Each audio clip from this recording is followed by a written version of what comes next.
The metallic taste of blood filled Ethan Ward's mouth as consciousness clawed its way back through the darkness.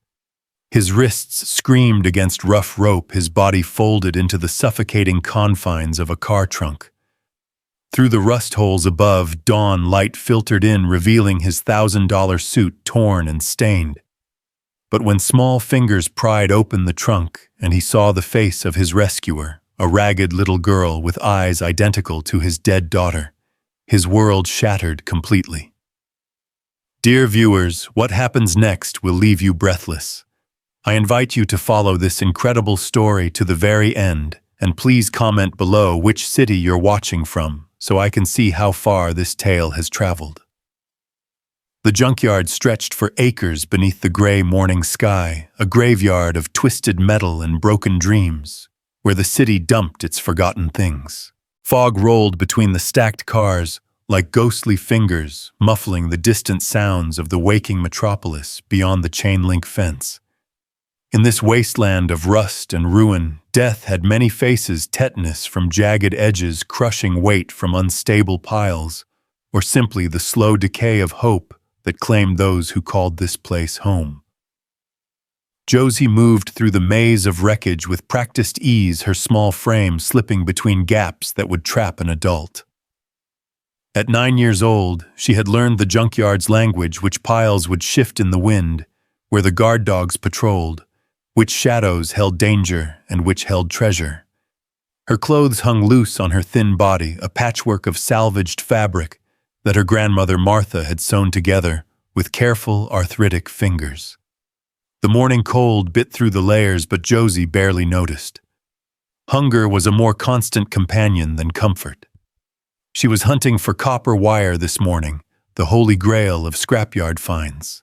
Mr. Chen at the recycling center would pay good money for copper, enough maybe to buy medicine for Grandma's cough that had been getting worse these past weeks. Josie's fingers, despite being small, were nimble and strong from years of prying apart machinery, searching for anything of value in what others had thrown away. The sedan sat crooked between two towers of crushed cars, its black paint still glossy beneath the layer of morning dew. Too new, too intact to belong here. Josie approached cautiously, her instincts sharpened by survival, screaming that something was wrong. The trunk was slightly open, a gap of maybe 2 inches where the latch hadn't fully caught. From inside came a sound that made her freeze, a low, desperate moan that was unmistakably human. "Hello?" Josie whispered, her voice barely audible above the creaking of metal in the wind. The moan came again, more urgent this time, accompanied by a muffled thumping. Every lesson her grandmother had taught her said to run. Don't get involved. Don't trust strangers. The world was cruel to little girls who tried to help. But something in that sound, that raw desperation, spoke to a part of Josie that remembered what it was like to be trapped helpless, praying for someone, anyone, to care enough to stop. She grabbed a piece of rebar from the ground, using it to pry the trunk open wider. The smell hit her first blood sweat, and expensive cologne turned sour with fear. Inside, folded like a broken doll, was a man whose clothes alone probably cost more than everything Josie had ever owned. His wrists were bound with rope, a gag stuffed in his mouth, and blood had dried in dark streams from a gash on his forehead. Ethan Ward's eyes flew open at the sudden flood of light, wild with panic, until they focused on the small figure above him. For a moment, time seemed to stop. The child's face, thin, dirty, framed by tangled dark hair, sent a lightning bolt of recognition through his drugged mind. Those eyes, green with flecks of gold. That particular curve of the nose. The way her eyebrows drew together in concentration. It was impossible. Anne had been dead for 2 years. He had identified her waterlogged body himself, had buried her in the family plot next to her mother. "Don't move," Josie said, producing a small knife from her pocket. It was a pitiful thing, the blade barely 2 inches long and dull from overuse, but she wielded it with the confidence of someone who had learned to make do with whatever tools life provided. She leaned into the trunk, sawing at the ropes around his wrists. "This might take a minute. These knots are really tight." Ethan tried to speak through the gag, his eyes never leaving her face. Up close, the resemblance was even more striking. But there were differences, too.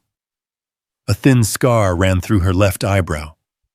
Her cheekbones were sharper from malnutrition, and there was a wariness in her expression that his pampered daughter had never possessed. Still, the similarities were enough to make his heart race with a possibility he didn't dare name. The rope finally gave way, and Ethan's hands fell free. He immediately pulled the gag from his mouth, gasping for air. "Thank you," he croaked, his throat raw. "Thank you so much. What's your name, Josie?" she said, already backing away. She had done her good deed. Now survival instincts were kicking back in. This man might be grateful now, but rich people had a way of causing trouble for poor folks, even when they meant well. "Wait, please." Ethan struggled to sit up in the trunk, his body screaming in protest. Whatever drugs they had used on him still clouded his system, making his movements sluggish. "I need help. I can pay you. I have money." Josie paused, torn between the promise of reward and the danger of involvement. "You should call the police," she said. "There's a gas station about a mile that way. They have a phone." "I can't walk that far," Ethan admitted, trying to swing his legs out of the trunk. They buckled immediately, sending him crashing to the ground. The impact knocked the wind from his lungs, and for a moment, all he could do was lie there in the dirt, feeling the full extent of his body's rebellion. Josie watched him struggle, her young face cycling through emotions, pity, fear, calculation. Finally, with a sigh that seemed too world-weary for a child, she moved closer. "Okay, but just to the road. There's usually trucks passing by this time of morning. Someone will stop." She helped him to his feet, letting him lean on her small shoulder. It was almost comical, this man who stood over 6 feet tall, being supported by a child who barely came up to his chest, but Josie was stronger than she looked. Years of hauling scrap metal had given her a wiry strength that belied her size. They moved slowly through the junkyard, Ethan trying not to put too much weight on his young savior. Every step sent spikes of pain through his head, and more than once he had to stop fighting the urge to vomit. During one of these breaks, he studied Josie's profile again, searching for differences, for proof that his mind was playing tricks. But the more he looked, the more he saw Anne in this stranger's face. "How old are you, Josie?" he asked, trying to keep his voice casual. "9, she said, then quickly added, almost 10. The same age Anne would have been. Ethan's chest tightened. "Do you live around here?" Josie's expression closed off immediately. "Sometimes," she said vaguely. It was clear that questions about her life were not welcome. They reached the chain-link fence that bordered the road, and Josie pointed to a gap where the wire had been cut and bent back. "Through here. You should sit on that rock and wait. Truckers always slow down at the bend." Ethan crawled through the gap, his expensive suit catching and tearing on the wire.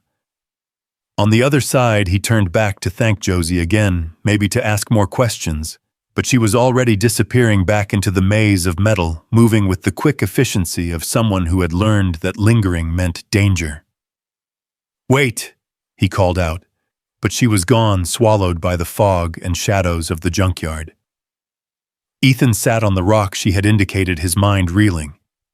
The rational part of his brain, the part that had built a multi-million-dollar company from nothing, told him he was being ridiculous. His daughter was dead. He had buried her. This was just a coincidence, a trick of grief and trauma making him see ghosts.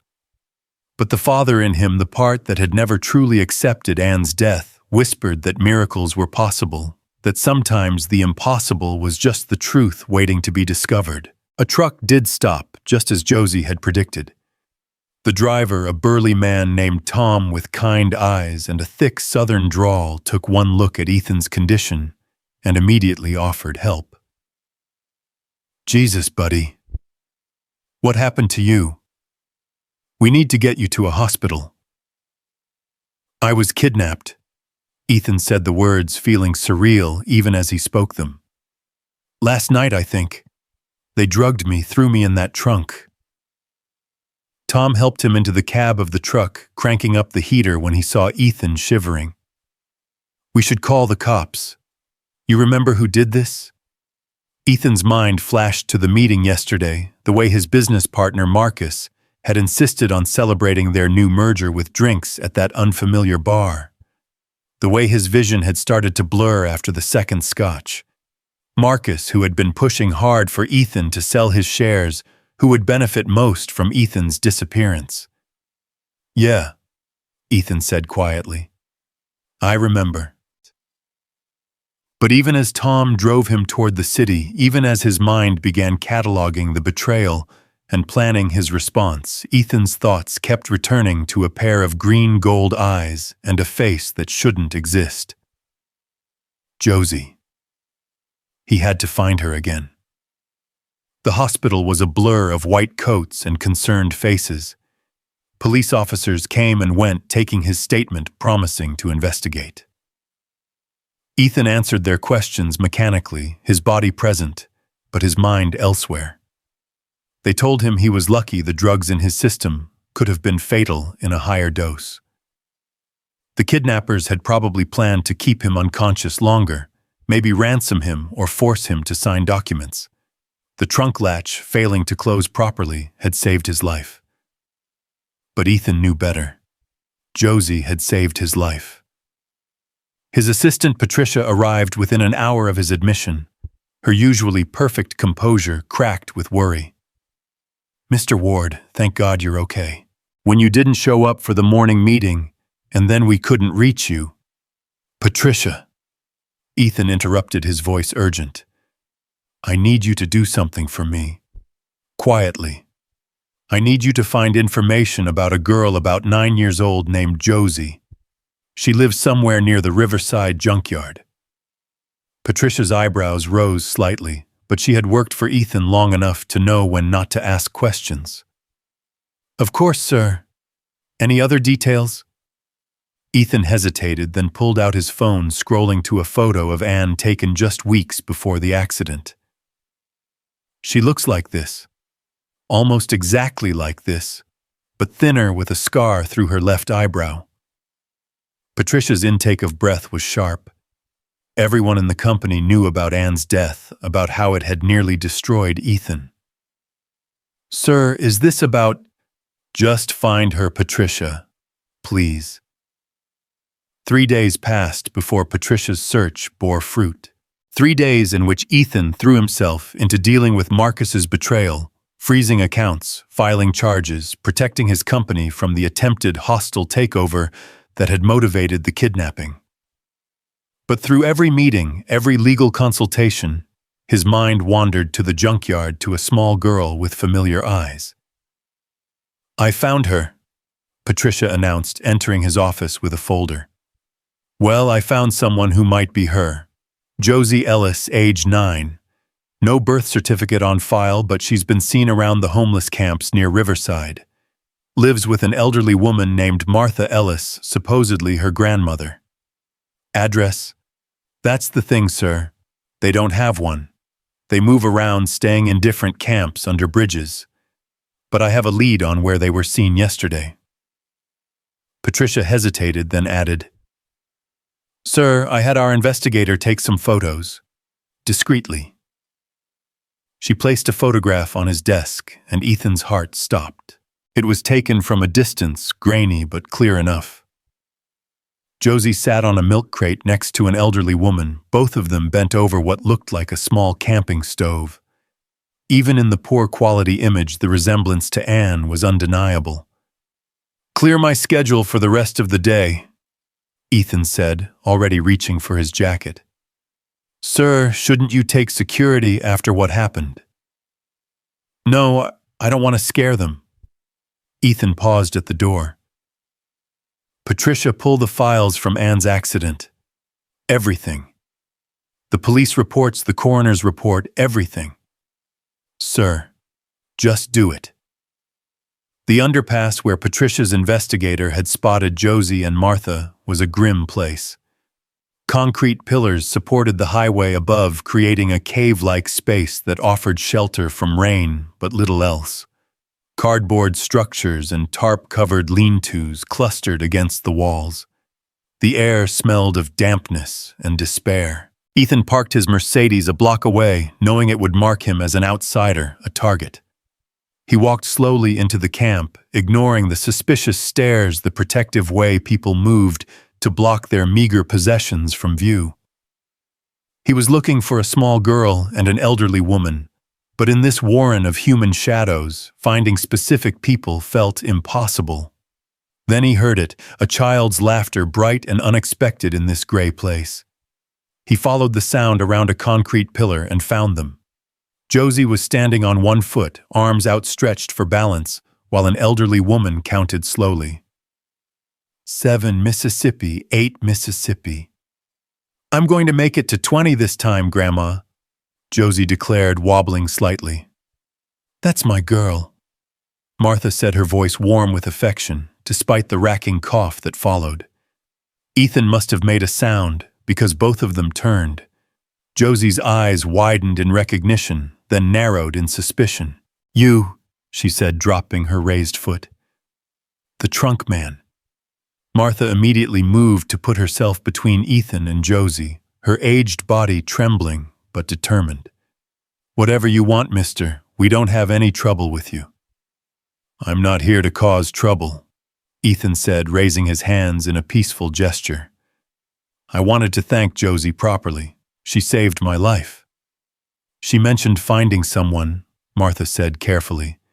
Said she helped him get to the road. That was you. Yes. My name is Ethan Ward. He saw no recognition in Martha's eyes at the name, though his company was well known in the city. These people lived in a different world, one where corporate mergers and business news meant nothing. Well, Mr. Ward, we're glad Josie could help, but as you can see, we're not looking for any reward or attention. Grandma's sick, Josie blurted out, earning a sharp look from Martha. She needs medicine, but the free clinic said they can't see her until next month. Josephine Marie Ellis, Martha scolded, but her rebuke was cut short by another coughing fit, this one lasting nearly a minute. When she finally caught her breath, there were spots of blood on the handkerchief she held to her mouth. Ethan's decision was instant. Let me help. I owe Josie a debt, and I pay my debts. There's a private clinic not far from here. They'll see you today, no questions asked, no payment required. Martha's pride warred with her desperation. Ethan could see it in her face, the struggle between maintaining dignity and accepting charity. We don't take handouts, she said finally. It's not a handout. It's a thank you. Your granddaughter saved my life. The least I can do is help save yours. Grandma, please, Josie said quietly, taking the old woman's hand. Just this once. Martha looked down at Josie and her resistance crumbled. Just the clinic, nothing more. The clinic visit revealed what Ethan had suspected. Martha had pneumonia advanced, but still treatable. The doctor prescribed antibiotics and recommended rest in a warm, dry environment, something impossible in their current situation. As they sat in the waiting room while Martha's prescription was filled, Ethan studied Josie more closely.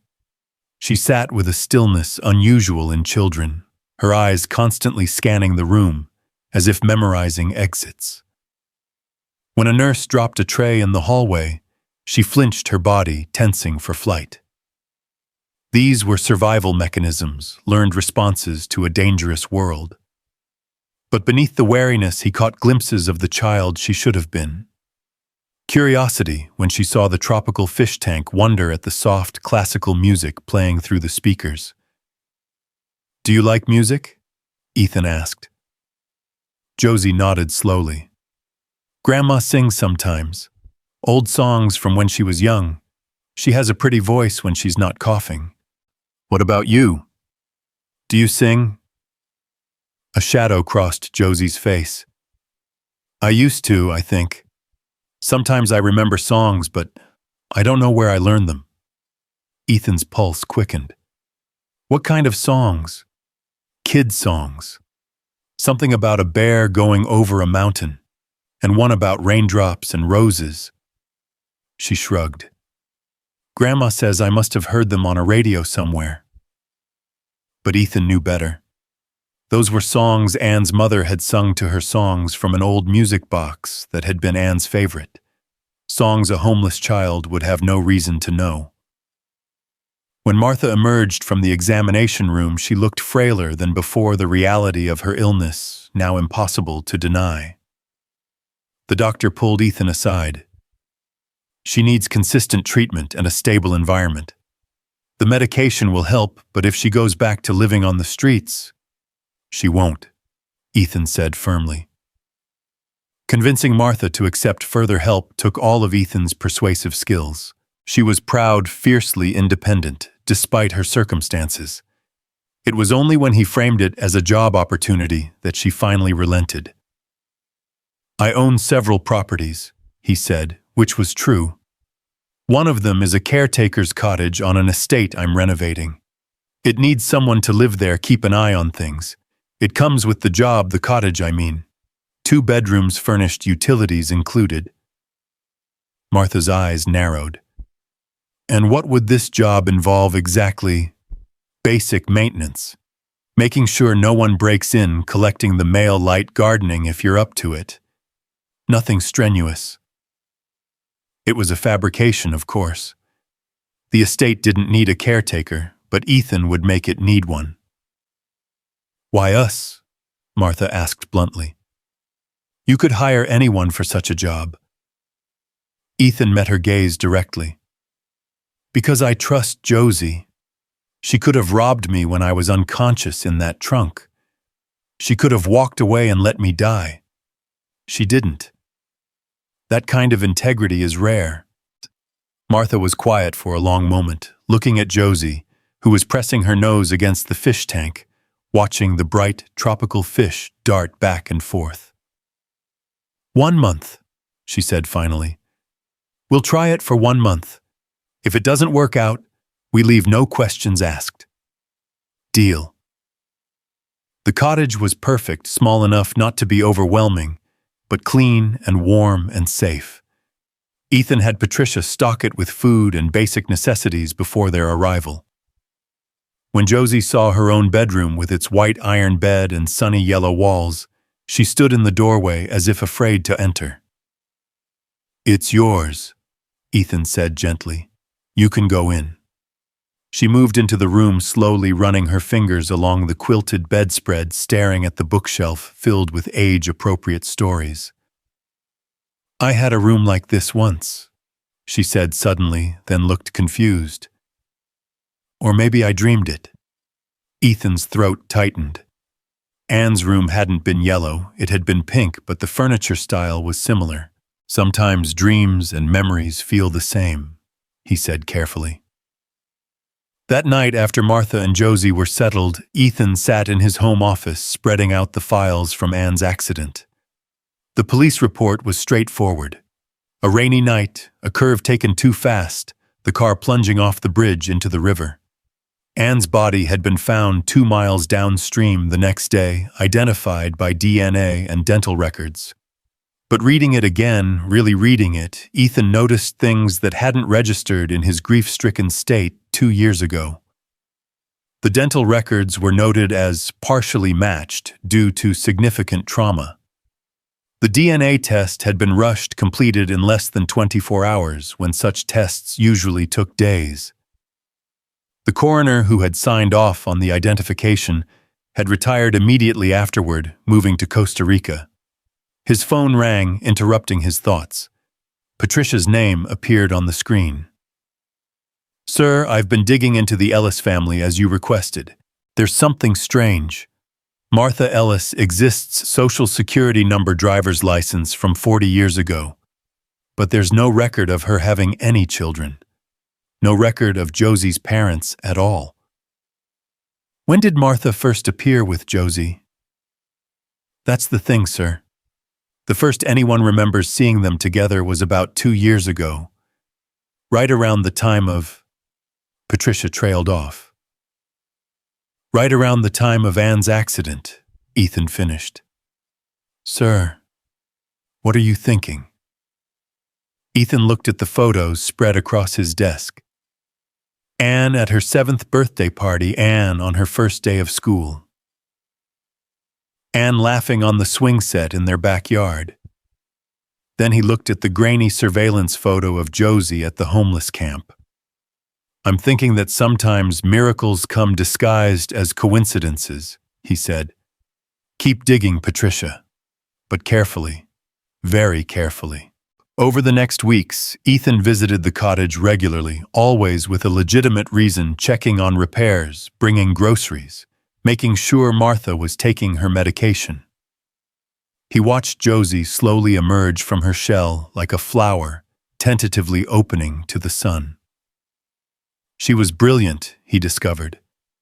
Despite having no formal education, she could read at a 3rd grade level, having taught herself from discarded newspapers and magazines. She had an intuitive understanding of mathematics, quickly grasping concepts when he showed her basic problems. But it was in her creativity where she truly shone. She drew elaborate pictures with whatever materials were available, created complex stories with the few toys he had provided, and built ingenious structures from blocks and cardboard. Martha watched his interest in Josie with increasing suspicion.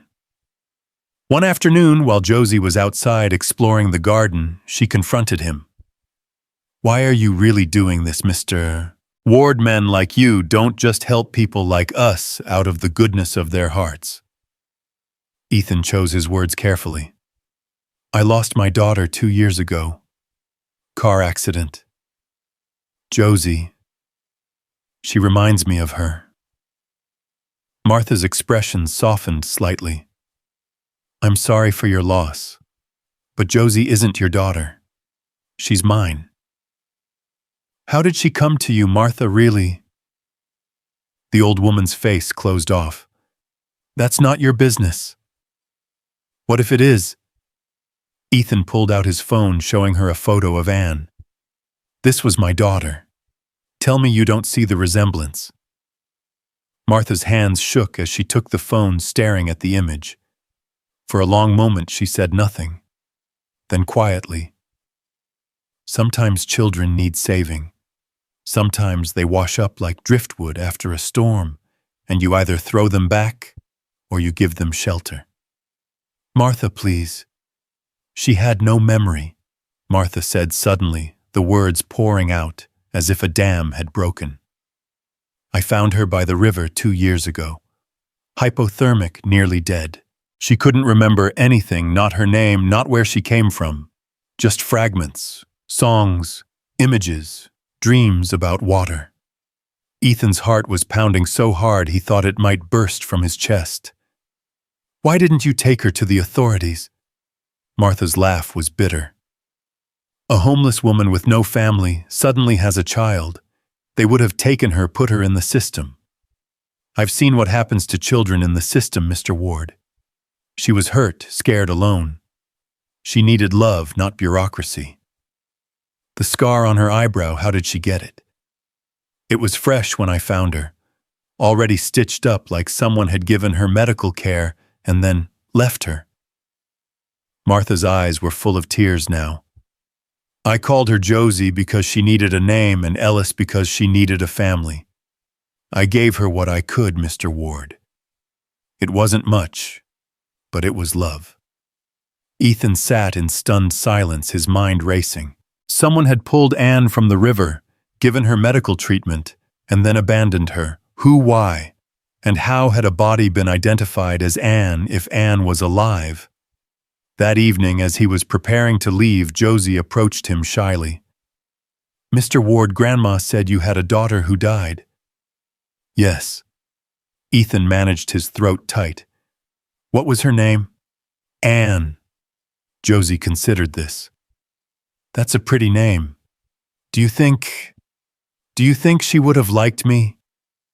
Ethan knelt down to Josie's eye level, studying the face that was so heartbreakingly familiar. I think she would have loved you. Josie smiled, a real smile that transformed her usually serious face. Then impulsively, she hugged him. It lasted only a second before she pulled back, embarrassed, and ran inside. But in that moment, Ethan felt something in his chest crack open, a wall he had built around his heart, the day they told him Anne was dead. That night, he hired a private investigator, not Patricia's discreet corporate investigator, but someone who specialized in different kinds of mysteries. Someone who could dig into hospital records, who could track down a retired coroner in Costa Rica, who could unravel a 2-year-old lie. The truth, when it came, was more horrific than Ethan had imagined. The investigator laid out the evidence in Ethan's office, his face grim. The body identified as your daughter wasn't your daughter, Mr. Ward. The DNA test was falsified. The coroner was paid off. The real body was a Jane Doe, a homeless child, who had died the same night, similar age and build to Anne. Then Anne was likely pulled from the river by someone involved in the cover-up. The medical treatment Mrs. Ellis mentioned suggests someone with access to medical facilities. Mr. Ward, this wasn't random. Someone wanted you to believe your daughter was dead. Ethan's mind went immediately to his ex-wife's family. Anne's mother had died when Anne was 3, but her parents had fought viciously for custody, claiming Ethan was an unfit father too consumed by work. They had lost, but the bitterness remained. And then there was Marcus, his business partner, who had known that Ethan's shares would be easier to acquire if Ethan was destroyed by grief. Can we prove it, any of it? The DNA test, yes. I have a contact at the lab who kept copies of the original results before they were altered. The coroner has been harder to track down, but we're close. Mr. Ward, if we can prove that girl is Anne. Her name is Josie now, Ethan said firmly. And proving it isn't enough. Someone stole 2 years of her life, of both our lives. I want to know who and why. As the investigation deepened, Ethan continued his visits to the cottage, each one tearing at his heart. Josie was beginning to trust him, to look forward to his visits. She would run to greet him, eager to show him her drawings or tell him about the bugs she had found in the garden. And sometimes, in unguarded moments, she would do something so perfectly Anne that it took his breath away, the way she tucked her hair behind her ear when concentrating, the little humming sound she made when happy, the way she scrunched her nose when laughing. Martha's health improved with proper medication and rest, but she watched Ethan with knowing eyes. One evening, as Josie played in the next room, she said quietly, "You believe she's your daughter." It wasn't a question, but Ethan answered anyway. "I know she is." "Then what are you going to do about it?" "I don't know," he admitted. "She doesn't remember me. She's happy with you. Do I have the right to disrupt that?" Martha was quiet for a long moment. "I'm 73 years old, Mr. Ward. I've been coughing up blood for 6 months. The medication is helping, but we both know I don't have many years left. What happens to Josie when I'm gone?" The question hung between them, heavy with implication. "She could stay with me," Ethan said carefully. "Legally, I could adopt her. A rich man adopting a homeless child. They'll ask questions. Then we tell them the truth. Part of it anyway, that she's my daughter." Martha shook her head. "Without proof, they'll never believe it. And the disruption to Josie, the tests, the questions, the media attention, it would destroy her." She was right, Ethan knew. The legal system would demand proof, and proving Josie was Anne would mean exposing her to scrutiny that could shatter her fragile psyche. But there had to be another way. The breakthrough came from an unexpected source. Josie had been having nightmares, waking screaming about water and darkness. Martha usually comforted her, but this night she was too weak, her own illness keeping her bedbound. Ethan heard the screams from the main house and ran to the cottage, finding Josie huddled in the corner of her room, eyes wide with terror. "The water," she gasped. "I can't breathe. The water's everywhere." Ethan approached slowly, the way one might approach a frightened animal. "You're safe, Josie. There's no water here. You're in your room." "The car," she whispered. "The car went into the water. The windows won't open. Daddy, help me." Ethan's blood turned to ice. "What did you call me?" But Josie blinked, and the moment of clarity was gone, replaced by confusion. "Mr. Ward, I had a bad dream." He sat on the floor next to her, his heart racing. "Do you want to tell me about it?" "It's always the same. I'm in a car and it's raining, and then we're flying, and then water everywhere. Someone's screaming. Maybe it's me. And then darkness and cold, and someone pulling me up, up, up, but I can't breathe. And then I wake up somewhere white and bright, and someone's saying I have to forget that it's better if I forget that Daddy thinks I'm gone, and it's better that way." She looked at him with those green-gold eyes, so like the ones he had once known. "Is that crazy?" "No," Ethan said softly. "It's not crazy at all." The next morning he brought something to the cottage he had sworn he would never show her unless she remembered on her own, Anne's favorite teddy bear, worn and loved, one eye missing from too much hugging. "Josie," he said carefully, "I want to show you something. It belonged to my daughter." He pulled out the bear, and Josie's reaction was immediate. Her face went white, her hands reaching out involuntarily before she pulled them back. "Mr. Buttons," she whispered. "What did you say?" "I don't know why I said that." She was shaking now. "But that's his name. Mr. Buttons. He lost his eye in the washing machine, and Mommy said it gave him character." Her hands flew to her mouth. "Why do I know that?" Ethan's eyes were full of tears. "Because Mr. Buttons was yours, sweetheart. Because you're Anne. You're my daughter." "No." Josie backed away. "No, I'm Josie. Grandma Martha's granddaughter. I've always been Josie." "You've been Josie for 2 years," Ethan said gently. "But before that you were Anne Ward. There was an accident. Someone made me think you died, but you didn't. Someone saved you and then left you by the river where Martha found you." "You're lying." But even as she said it, more memories were surfacing, visible in her increasingly frightened expression. The pink room, the swing set, the lady who smelled like vanilla and sang about raindrops. "Your mother," Ethan confirmed. "She died when you were 3. Josie Ann collapsed to the floor, sobbing. Martha, who had been listening from the doorway, moved to comfort her, but Josie pulled away from everyone, curling into a ball. "I don't know who I am," she cried. "I don't know who I'm supposed to be." It was Martha who knew what to say. "You're both child. You're Josie, who survived on the streets and saved a man from a trunk. And you're Anne, who had a pink room and a teddy bear named Mr. Buttons. One doesn't erase the other."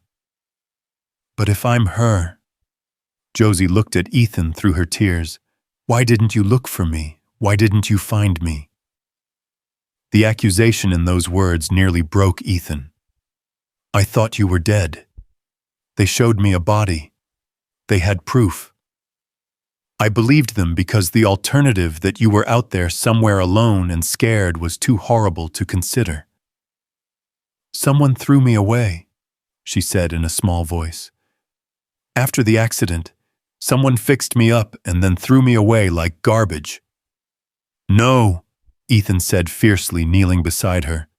"Someone stole you. From me, from your life. But you were never garbage. You survived. You became someone strong and brave and kind. You saved my life, remember?" Josie looked at him for a long moment, then reached for Mr. Buttons. She held the bear to her chest, breathing in its familiar scent. "He smells like home," she said wonderingly. Then looking at Ethan, "You smell like home, too." The investigation finally bore fruit 3 weeks later. The coroner, faced with evidence of his crime, confessed everything. It had been Marcus, Ethan's business partner, working with Anne's maternal grandparents. The grandparents had wanted custody.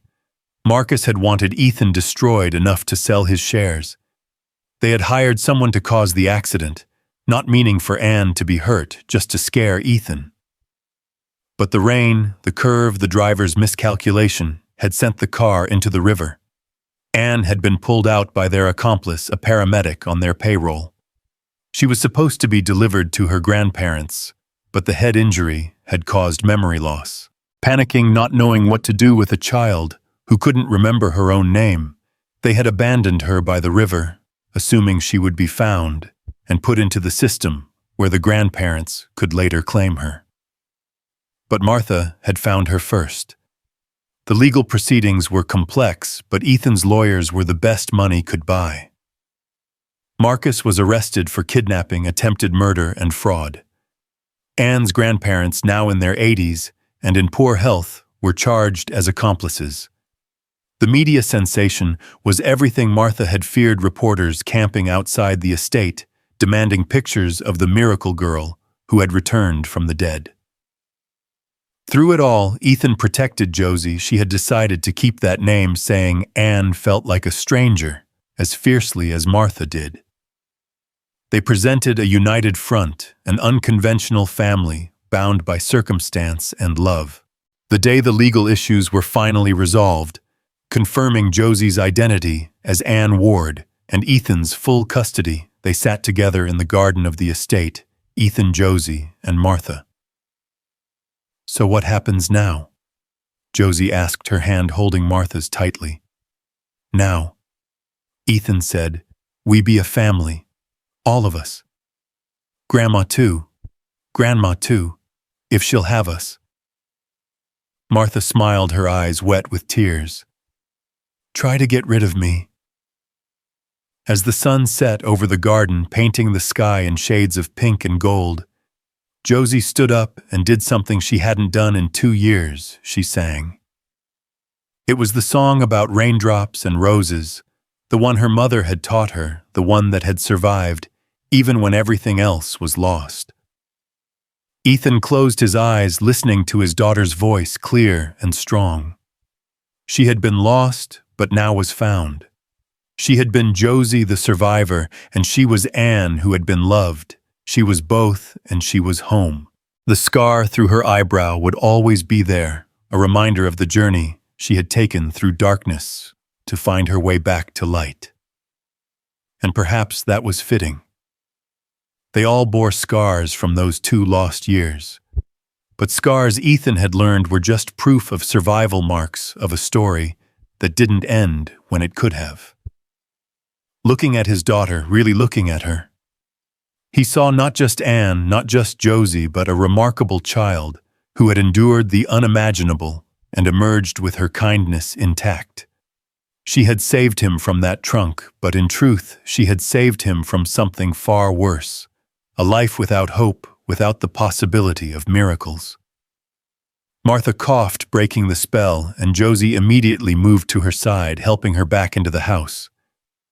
Watching them together, Ethan understood that family wasn't just about blood or legal documents. It was about choosing to love, choosing to stay, choosing to build something beautiful from the broken pieces life sometimes left you with. Tomorrow, Josie would start at a new school. She would have tutors to help her catch up, therapists to help her process her trauma and all the opportunities that had been stolen from her. But tonight, She was just a little girl singing in a garden, surrounded by the people who loved her. The investigators would continue to unravel the full extent of the conspiracy. The lawyers would handle the trials. The media would eventually lose interest and move on to other sensations. But here in this moment, none of that mattered. What mattered was that Ethan's daughter was home, that Martha had found a family in her final years, and that Josie had discovered she could be both the girl she had become and the girl she had been. What mattered was that sometimes, against all odds lost, things could be found again. As darkness fell and they moved inside for dinner, Josie took Ethan's hand. "I'm glad I opened that trunk," she said simply. "So am I, sweetheart. So am I." And in that simple exchange was everything: the acknowledgement of their strange journey, the acceptance of their new reality, and the promise of all the tomorrows they would now share. The girl who had been thrown away had saved the man who thought he had lost everything, and in saving each other they had found their way home. The morning of Josie's first day at Whitmore Academy arrived with unseasonable rain drumming against the windows like nervous fingers. She stood before the mirror in her new bedroom, not the cottage bedroom, but the one Ethan had prepared in the main house, carefully decorated in soft blues and greens, rather than the pink that might have triggered too many memories at once. Martha sat on the bed behind her, braiding Josie's hair with gentle, practiced movements. "You don't have to go if you're not ready," Martha said, catching Josie's anxious expression in the mirror. "I'm not scared," Josie said quickly, then amended, "Well, maybe a little. What if they know about me being, about the whole thing? They only know what we've told them," Ethan said from the doorway, holding a new backpack that probably cost more than Martha's entire wardrobe. "That you're my daughter who's been living abroad with relatives and has just returned home." It was a lie wrapped in truth, the story they had all agreed upon to protect Josie from the inevitable cruelty of children who might taunt her about being homeless, about the years she had lost. The school administration knew the full truth. Ethan's lawyers had made sure of that, but the students and most teachers would only know the cover story. "Your lunch is packed," Martha said, finishing the braid and securing it with an elastic band that had a small blue butterfly on it. "Remember, if you feel overwhelmed, you can call us. Either of us." The way she said "us" still made Ethan's chest warm. Over the past weeks, they had become an unlikely unit: the billionaire, the elderly homeless woman, and the child who belonged to both of them in different ways. Martha had resisted moving into the main house at first, insisting the cottage was more than enough. But after a particularly bad bout of coughing that had sent her to the emergency room, she had relented. Now she occupied a suite on the first floor, close enough to Josie to hear if the nightmares came, which they still did at least twice a week. The drive to Whitmore was quiet. Josie pressed against the window, watching the city transform from industrial to suburban, to the manicured perfection of the academy grounds. Ethan wanted to fill the silence with reassurances, but he had learned that sometimes Josie needed quiet to process a skill she had developed during those years of survival, when excess noise might mean danger. "It's very big," she said finally, as they pulled up to the imposing brick buildings with their ivy-covered walls and gleaming windows. "You don't have to stay if you hate it," Ethan said. "We can find another school or continue with tutors at home." Josie turned to look at him, and in that moment, she looked older than her 9 years. "Martha says running away doesn't make scary things less scary. It just makes them chase you longer." Martha's a wise woman. "The wisest," Josie agreed, then took a deep breath. "Okay, I'm ready." But she wasn't ready, not really. Not for the overwhelming sensory assault of hundreds of children in navy uniforms moving through hallways that smelled of floor wax and privilege. Not for the way conversations stopped when she walked by, everyone assessing the new girl with the expensive backpack and the scar through her eyebrow. Not for the teacher who smiled too brightly and introduced her to the class as Anne Ward, though she prefers to be called Josie, which immediately raised questions she wasn't prepared to answer. By lunch, she was hiding in a bathroom stall, her carefully packed lunch untouched in her backpack, fighting the urge to run. The bathroom door opened, and she heard voices, girls from her class, their words carrying clearly in the tiled space. "Did you see her scar? I bet she got in a fight. My mother says she's Ethan Ward's daughter, but she's been living with some aunt in Europe. But Jenny's mom works at the hospital and she said she heard something different." "Like what?" "Like she was kidnapped or something. Like she's been missing." "That's ridiculous. Missing kids don't just show up at private school." Josie pressed her hand over her mouth to muffle her breathing. The girls eventually left, but she stayed in the stall until the bell rang, emerging only to find herself face to face with a teacher, Ms. Chen, the young art instructor, who had smiled at her genuinely, not with the calculated brightness of the others. "Rough first day?" Ms. Chen asked gently. Josie nodded, unable to trust her voice. "Want to help me set up the art room for the afternoon class? I could use an assistant." It was a lifeline, and Josie grabbed it gratefully.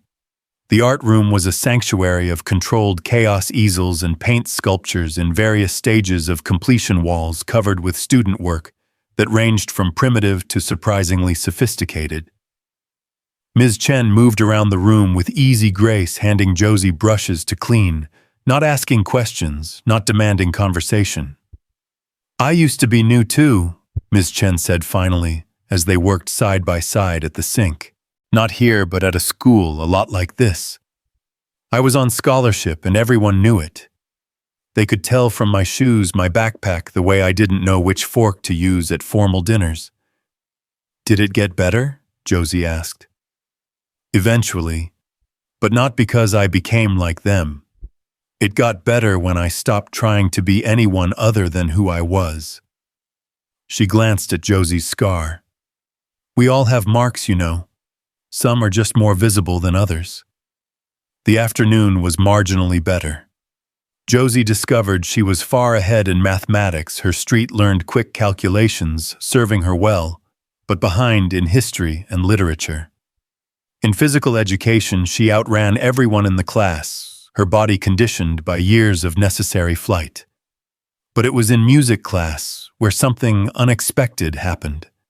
The teacher, Mr. Harrison, was having them practice scales when he stopped beside Josie's desk. "You have perfect pitch," he said, surprised. "I don't know what that means," Josie admitted. "It means you can identify and reproduce notes without a reference tone. It's quite rare. Have you had musical training?" Memories flickered a piano in a sunlit room, someone's hands over hers on the keys. A voice saying, "Listen, Annie. Hear how each note has its own name." But the memory was gossamer thin, disappearing when she tried to grasp it. "Maybe a little," she said vaguely. Mr. Harrison made a note in his book. "I'd like to test your range sometime if you're interested. We have an excellent music program here." When Ethan picked her up at the end of the day, Josie climbed into the car and immediately burst into tears.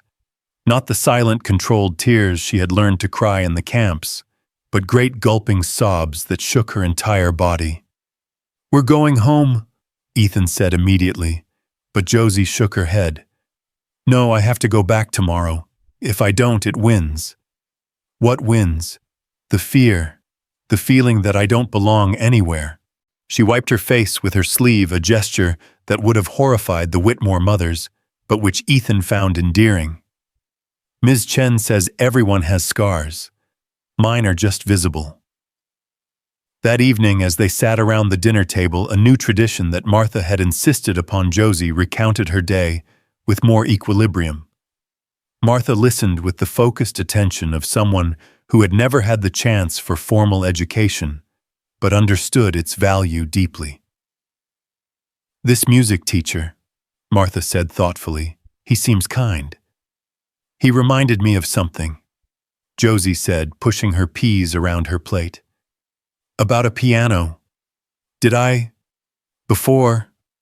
Did I play? Ethan's throat tightened. You were taking lessons. You were quite good for your age. Your mother played, she's the one who started teaching you. Is the piano still here in the house? Ethan and Martha exchanged glances. The piano was in the formal living room under a dust cover, untouched since Anne's supposed death. Ethan had been unable to look at it, much less hear it played. It is, he said carefully. Would you like to see it? They moved to the living room and Ethan pulled off the dust cover with hands that shook slightly. The grand piano gleamed in the lamplight, its black surface reflecting their faces like dark water. Josie approached it slowly, running her fingers along the closed key cover. Can I? She asked. Ethan nodded, not trusting his voice. She lifted the cover and touched middle C, the note ringing clear in the quiet room. Then, without conscious thought, her hands found a position and she began to play. It was choppy, uncertain, her fingers stumbling over passages they had once known, but the melody was unmistakable. For Elise, the piece she had been learning for her spring recital, the recital she never got to perform. Martha reached over and took Ethan's hand, as he silently wept, watching his daughter's fingers remember what her mind could not fully grasp. When Josie stopped, frustrated by the passages she couldn't recall, she looked up at them. I knew this, she said wonderingly. My hands knew this. Muscle memory, Martha said softly. The body remembers what the mind forgets. Can I learn it again, properly? Of course, Ethan said. We'll find you the best teacher. No, Josie interrupted. Not the best, the kindest. I need someone who won't mind if I cry sometimes, or if I can't remember things I should know. It was Martha who found the teacher through her network of connections that still amazed Ethan. Despite her years on the streets, or perhaps because of them, Martha knew people everywhere. The security guard at the bank, who had once shared his lunch with her, the librarian, who had let her stay past closing on cold nights, the church pianist who ran a soup kitchen on Wednesdays. Her name is Rosie, Martha announced a few days later. She teaches piano to kids with trauma, refugees, foster children, kids who've been through things. She understands about music being medicine. Rosie turned out to be a large black woman with graying hair and hands that could span an octave and a half. She came to the house for the first lesson, took one look at Josie's defensive posture at the piano, and said, Honey, there's no wrong notes in this room. Only notes we meant to play and notes that surprised us. Within minutes, she had Josie laughing, making up silly songs about the breakfast they had eaten, turning scales into games. She didn't push when Josie's hands suddenly remembered a passage from her past life, didn't comment, when tears rolled down Josie's cheeks as muscle memory triggered emotional memory.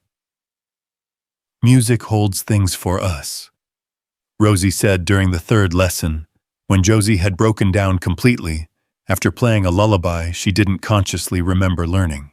It keeps them safe until we're ready to feel them again. School gradually became more tolerable. Josie found her tribe among the other outliers, the scholarship kids, the ones with divorced parents, the ones who didn't quite fit the Whitmore mold. She became particularly close with a boy named David, whose stutter made him a target, but whose drawings were extraordinary, and a girl named Luce who had been adopted from Guatemala and understood about having a life before the life everyone saw. But it was the revelation about Marcus's trial that threatened to undo all their progress. Ethan had tried to shield Josie from the legal proceedings, but children had access to information in ways parents couldn't always control. She came home one day, face pale, clutching a printout from a gossip website. "Is this true?" she demanded, thrusting the paper at Ethan. The headline screamed, Business partner attempted murder of billionaire's daughter, child lived as homeless for 2 years. Ethan's stomach dropped. They had known this day would come, had tried to prepare for it, but seeing Josie's face betrayed, frightened, angry, he realized there was no real preparation for having your trauma become public entertainment. "Yes," he said simply. "It's true." "Everyone will know," Josie said, her voice rising. "Everyone will know I was homeless, that I ate from garbage cans, that I didn't have a single bathroom for 2 years. They'll know I'm not really Josie, not really Anne, not really anything." "You're my granddaughter," Martha said firmly from the doorway. "You're Ethan's daughter. You're a survivor. You're a student, a pianist, a friend. You're all of those things." "I'm a freak," Josie said bitterly, sounding every inch the preteen she was becoming. "I'm the girl who came back from the dead." She ran to her room, slamming the door with a force that rattled the pictures on the wall. Ethan started to follow, but Martha stopped him. "Let her feel it," she said. "She needs to be angry. She's been so busy being grateful and brave that she hasn't let herself be furious about what was taken from her." They could hear Josie in her room throwing things, screaming into her pillow. It went on for an hour before quiet fell. When Martha finally went to check on her, she found Josie on the floor, surrounded by the contents of her closet, holding the teddy bear Mr. Buttons that had bridged her 2 lives. "Why did they do it, Grandma?" she asked, her voice hoarse from crying. "Why did they want to hurt me?" Martha sat on the floor beside her, her joints protesting. "They didn't want to hurt you, baby. You were just collateral damage in their grown-up greed. That doesn't make it better, but maybe it makes it less personal.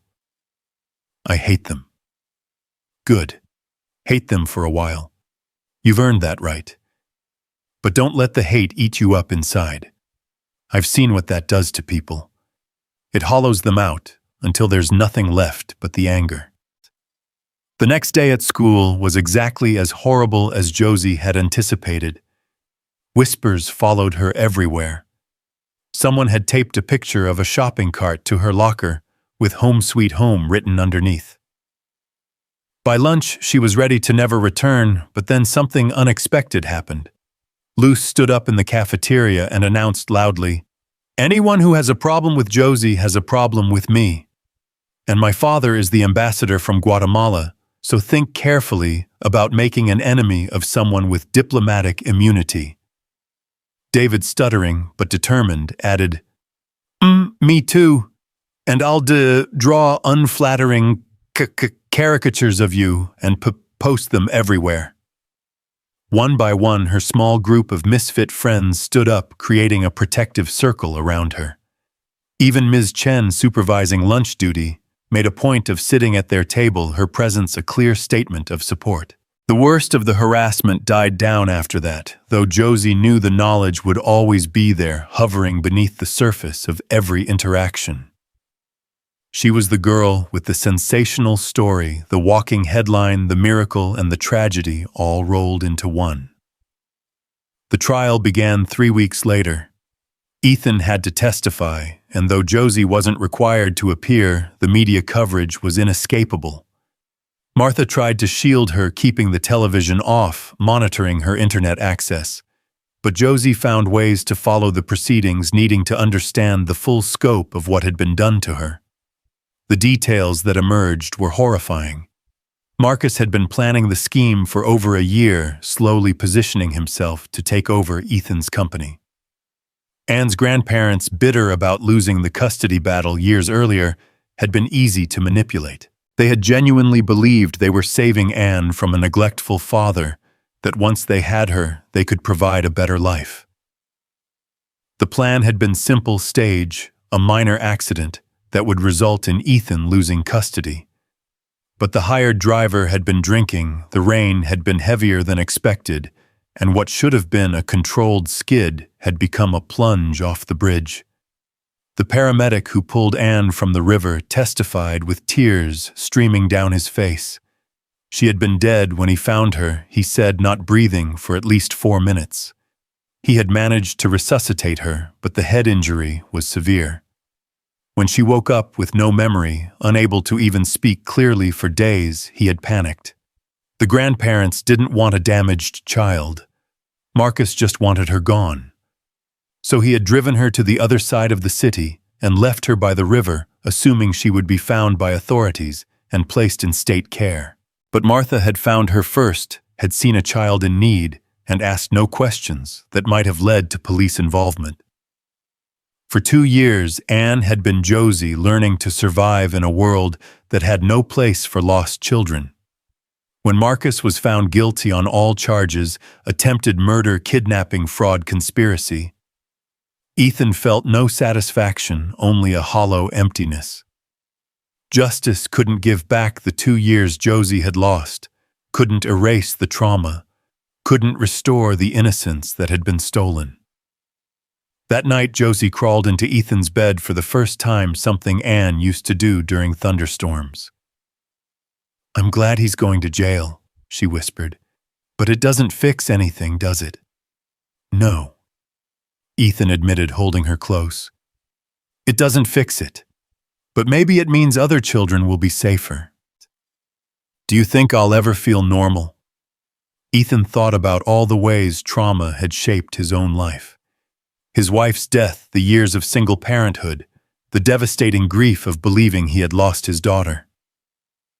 "I think normal is overrated," he said finally. "I think we get to decide what our normal looks like."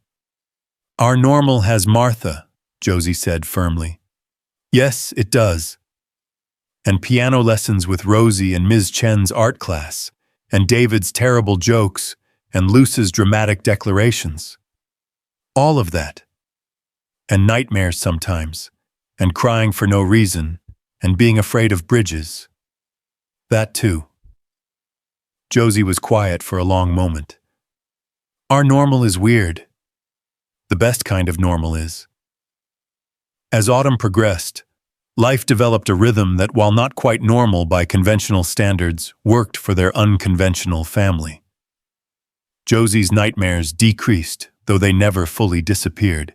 Her piano playing improved dramatically, Rosie declaring her a natural who simply needed to remember what she already knew. At school, the sensationalism of her story faded into background noise as newer dramas took center stage. Martha's health stabilized, though they all knew it was a reprieve, not a cure. She used her time to teach Josie the skills she had learned on the streets, not because Josie would need them, but because they were part of her story. How to read people's intentions in their body language. How to find beauty in discarded things. How to stretch a dollar until it screamed. How to maintain dignity when the world tried to strip it from you. "These aren't skills I wanted to learn," Martha said one evening as she taught Josie to sew, their heads bent together over a piece of fabric. "But they made me who I am, and you shouldn't be ashamed of knowing them." Ethan watched them together, his daughter and this woman who had saved her when he couldn't, and felt a gratitude too large for words. He had hired the best private nurses to be on call, for Martha had ensured she had access to the best medical care money could buy. But he knew it wasn't enough. Nothing would ever be enough to repay the debt he owed her. The call came on a Tuesday night in November. Josie had been performing in her school's talent show, playing a piece she had composed herself, a haunting melody that seemed to hold both her lives within its notes. They were driving home, Josie chattering excitedly about the standing ovation, when Ethan's phone rang. Martha had collapsed. The ambulance was on its way. They found her conscious but weak, oxygen mask over her face, her skin gray with the effort of breathing. The doctor pulled Ethan aside while Josie held Martha's hand. "Her lungs are failing," the doctor said quietly. "The damage from years of exposure, the recurring pneumonia, it's all catching up. We can make her comfortable, but..." "How long?" "Days. Maybe a week." Ethan returned to the room to find Josie curled up beside Martha on the hospital bed, despite the nurses' protests about regulations. Martha's hand was stroking Josie's hair, the way she had during all those nights in the homeless camps when nightmares or hunger or fear had kept the child awake. "I'm not leaving," Josie said fiercely when the nurse tried again to move her. "I didn't leave her when we had nothing but a tarp for shelter, and I'm not leaving her now." The hospital, recognizing both Ethan's influence and the futility of trying to separate them, brought in a cot so Josie could stay. Ethan stayed too in the uncomfortable chair that all hospital rooms seemed to have keeping vigil over both of them. Martha drifted in and out of consciousness over the next 3 days. During her lucid moments, she dispensed wisdom and love in equal measure. "You were my miracle," she told Josie. "When I thought I had nothing left to give the world, you showed up needing everything. You gave me purpose again." To Ethan, she said, "She's going to struggle with belonging for a long time. Maybe forever. Love her through it. Love her when she pushes you away, when she can't decide if she's Anne or Josie, when the trauma makes her difficult." "I promise," Ethan said, his voice thick with unshed tears. "And find her people," Martha continued. "Not just rich people or poor people, but all kinds of people. She needs to know that both her worlds are valid." On the 4th night, Martha's breathing became more labored. Josie hadn't left her side except for bathroom breaks, and even then she ran back as if afraid Martha would disappear in her absence. "Tell me about when you found me," Josie requested, though she had heard the story many times before. Martha's voice was barely a whisper, but she complied. "It was raining. I was looking for a dry place to sleep when I heard crying. You were by the river, soaked through blood on your face, calling for your daddy. But when I asked your name, you couldn't tell me. You just looked at me with those big eyes and asked if I was an angel. And you said, 'I said, no, baby, I'm just Martha, but you can come with me if you want.' And I did. You did. Bravest thing I ever saw a hurt child trusting a stranger. You weren't a stranger. You were Grandma. I just didn't know it yet." Martha smiled, her eyes closing. "Love you, my little survivor." "Love you too, Grandma." Martha Ellis died at 3:47 a.m. with Josie holding one hand and Ethan holding the other. She went quietly, a small sigh escaping her lips, before the monitors began their harsh alarming. Josie didn't cry, not then. She simply kissed Martha's forehead and whispered, "Thank you for finding me." The funeral was a study in contrasts. Ethan had wanted to give Martha the send-off she deserved, but Josie had insisted they also honor who Martha had been. So the service was held at the community church where Martha had sometimes sought shelter, with speakers ranging from the city's elite, whom Ethan knew, to the homeless community, who had been Martha's family before Josie. Josie spoke last, her young voice carrying clearly through the church. "Martha Ellis saved me twice. Once from the river, and once from forgetting that every person matters, no matter where they sleep at night. She taught me that dignity isn't about what you have, but about who you are. She taught me that love doesn't need a roof to be real. She was my grandmother in every way that mattered, and I promised to make her proud." After the service, as they stood by the graveside, Josie pulled something from her pocket, the small knife she had used to cut Ethan free from the trunk, the one she had carried for protection during her years on the street. "I don't need this anymore," she said, and placed it on Martha's casket. "You taught me that kindness is the best protection." As the casket was lowered into the ground, Josie finally cried great heaving sobs that shook her small frame. Ethan held her, his own tears falling freely, and around them stood an unlikely gathering: millionaires and homeless veterans, private school teachers and street musicians, all united in grief for a woman who had bridged worlds with nothing but love and determination. That night, in the too quiet house, Josie asked, "What happens now?" We keep going, Ethan said. We honor her by living, by being the family she helped us become.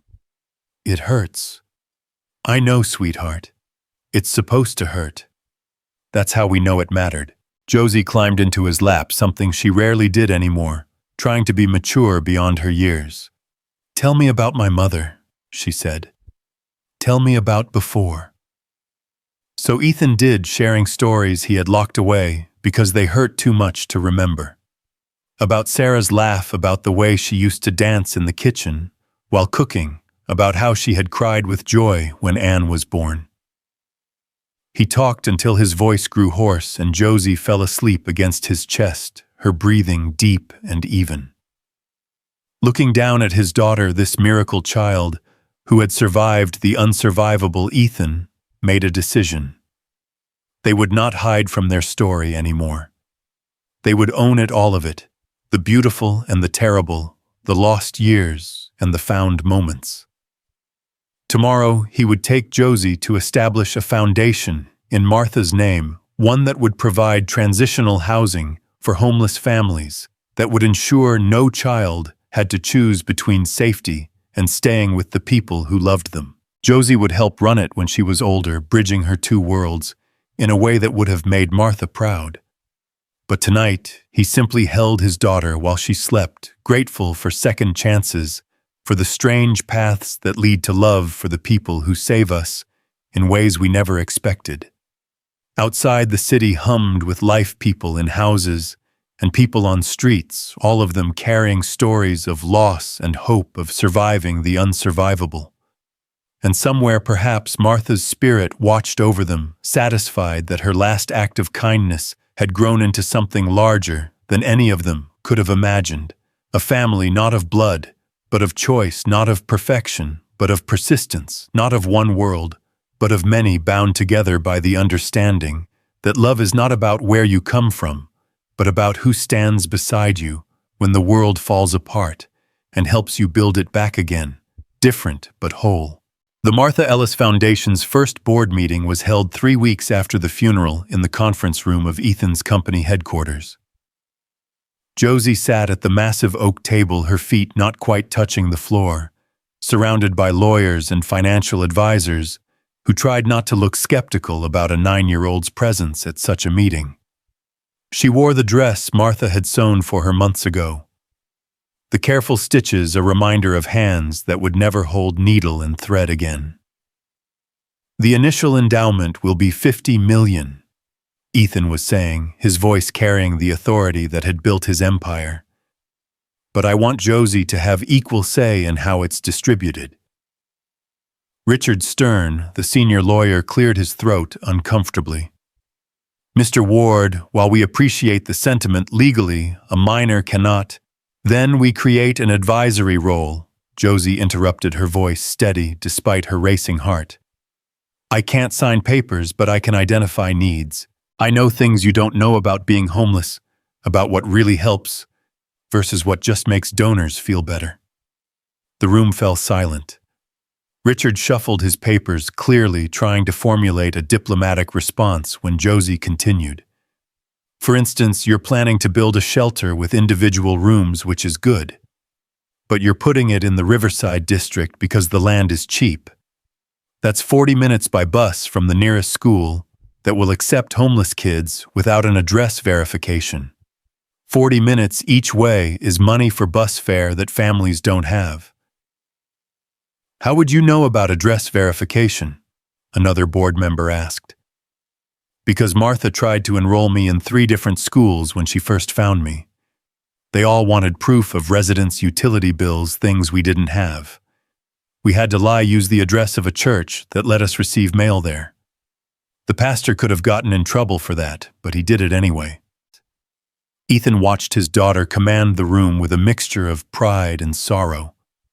This knowledge had been bought with suffering, and while it made her formidable, he wished she didn't have to carry it. What would you suggest? Richard asked, his tone shifting from condescension to genuine interest. Build smaller facilities, but more of them scattered near schools and services. And don't just offer housing, offer lockers where people can store belongings safely. showers that don't require you to be a resident, a mail service that gives people an address for job applications. Josie pulled out a notebook, its pages filled with careful handwriting. I made a list. The meeting went on for 3 hours, with Josie contributing insights that surprised even Ethan. She had been observing, learning, filing away information during those 2 years that might help others in similar situations. When they finally adjourned, Richard approached Ethan privately. "She's remarkable," he said. "Tragic what she's been through, but remarkable. You're going to have your hands full when she's a teenager." Ethan almost laughed. If only normal teenage rebellion was his biggest concern. That evening, Josie was quiet during dinner, pushing her food around her plate in a way that reminded him painfully of Anne before everything changed.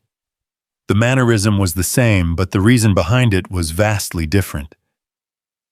"What's on your mind, sweetheart? Do you think Martha would be proud of the foundation?" "I think she'd be incredibly proud." "Or would she think we're just rich people throwing money at a problem we don't really understand?" The question came out sharp-edged with something Ethan couldn't quite identify. "Do you think that—" Josie was quiet for a long moment. "Sometimes I don't know which world I belong in anymore. At school, I'm the weird girl who used to be homeless. But when we visited the camps to do research for the foundation, people looked at me like I was just another rich kid playing at charity." "You're both," Ethan said carefully. "And that's not a weakness, it's a strength. You can build bridges because you've lived on both sides." "Bridges," Josie repeated and shuddered. She still couldn't cross them without panic, still had nightmares about water closing over her head. That night, Ethan heard her at the piano, playing the piece she had composed for the talent show. But now it had evolved, become more complex, with moments of dissonance that resolved into unexpected harmonies. It was beautiful and painful, like Josie herself. School the next day brought a new challenge. The local news had picked up the story of the Martha Ellis Foundation, including Josie's involvement, and her classmates had questions. Some were genuinely curious, others cruelly probing. "So you really ate garbage?" a girl named Madison asked, during recess, her voice carrying the particular tone of privileged disgust.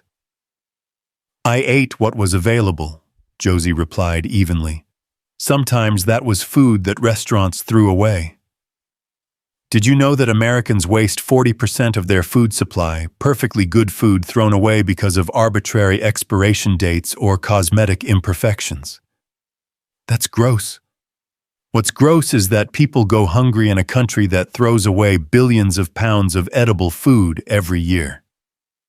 David, loyal as always, stepped beside her. "My family volunteers at a full food bank." Josie's right. The waste is criminal. But Madison wasn't done.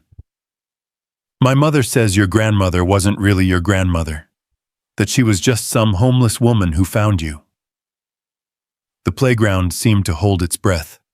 Josie's hands clenched into fists, and for a moment, the careful control she maintained threatened to shatter. Then she felt a hand on her shoulder, Ms. Chen, who had apparently been monitoring the situation. "Madison, I think you need to reconsider your words," Ms. Chen said quietly. "Family isn't always about blood. Sometimes it's about who shows up when you need them most." Later in the art room during lunch, Ms. Chen let Josie work with clay, understanding that sometimes hands needed to destroy and create in equal measure. Josie made figure after figure, then squashed them, the repetitive motion, soothing something primal in her. "You know," Ms. Chen said, working on her own project nearby, "I was adopted. My biological parents gave me up when I was 2 days old. My real parents, the ones who raised me, found me when I was 6 months old. They weren't my blood, but they were my family in every way that mattered." Do you ever wonder about them, your biological parents? Sometimes. But wondering doesn't change who I am or who loved me through everything.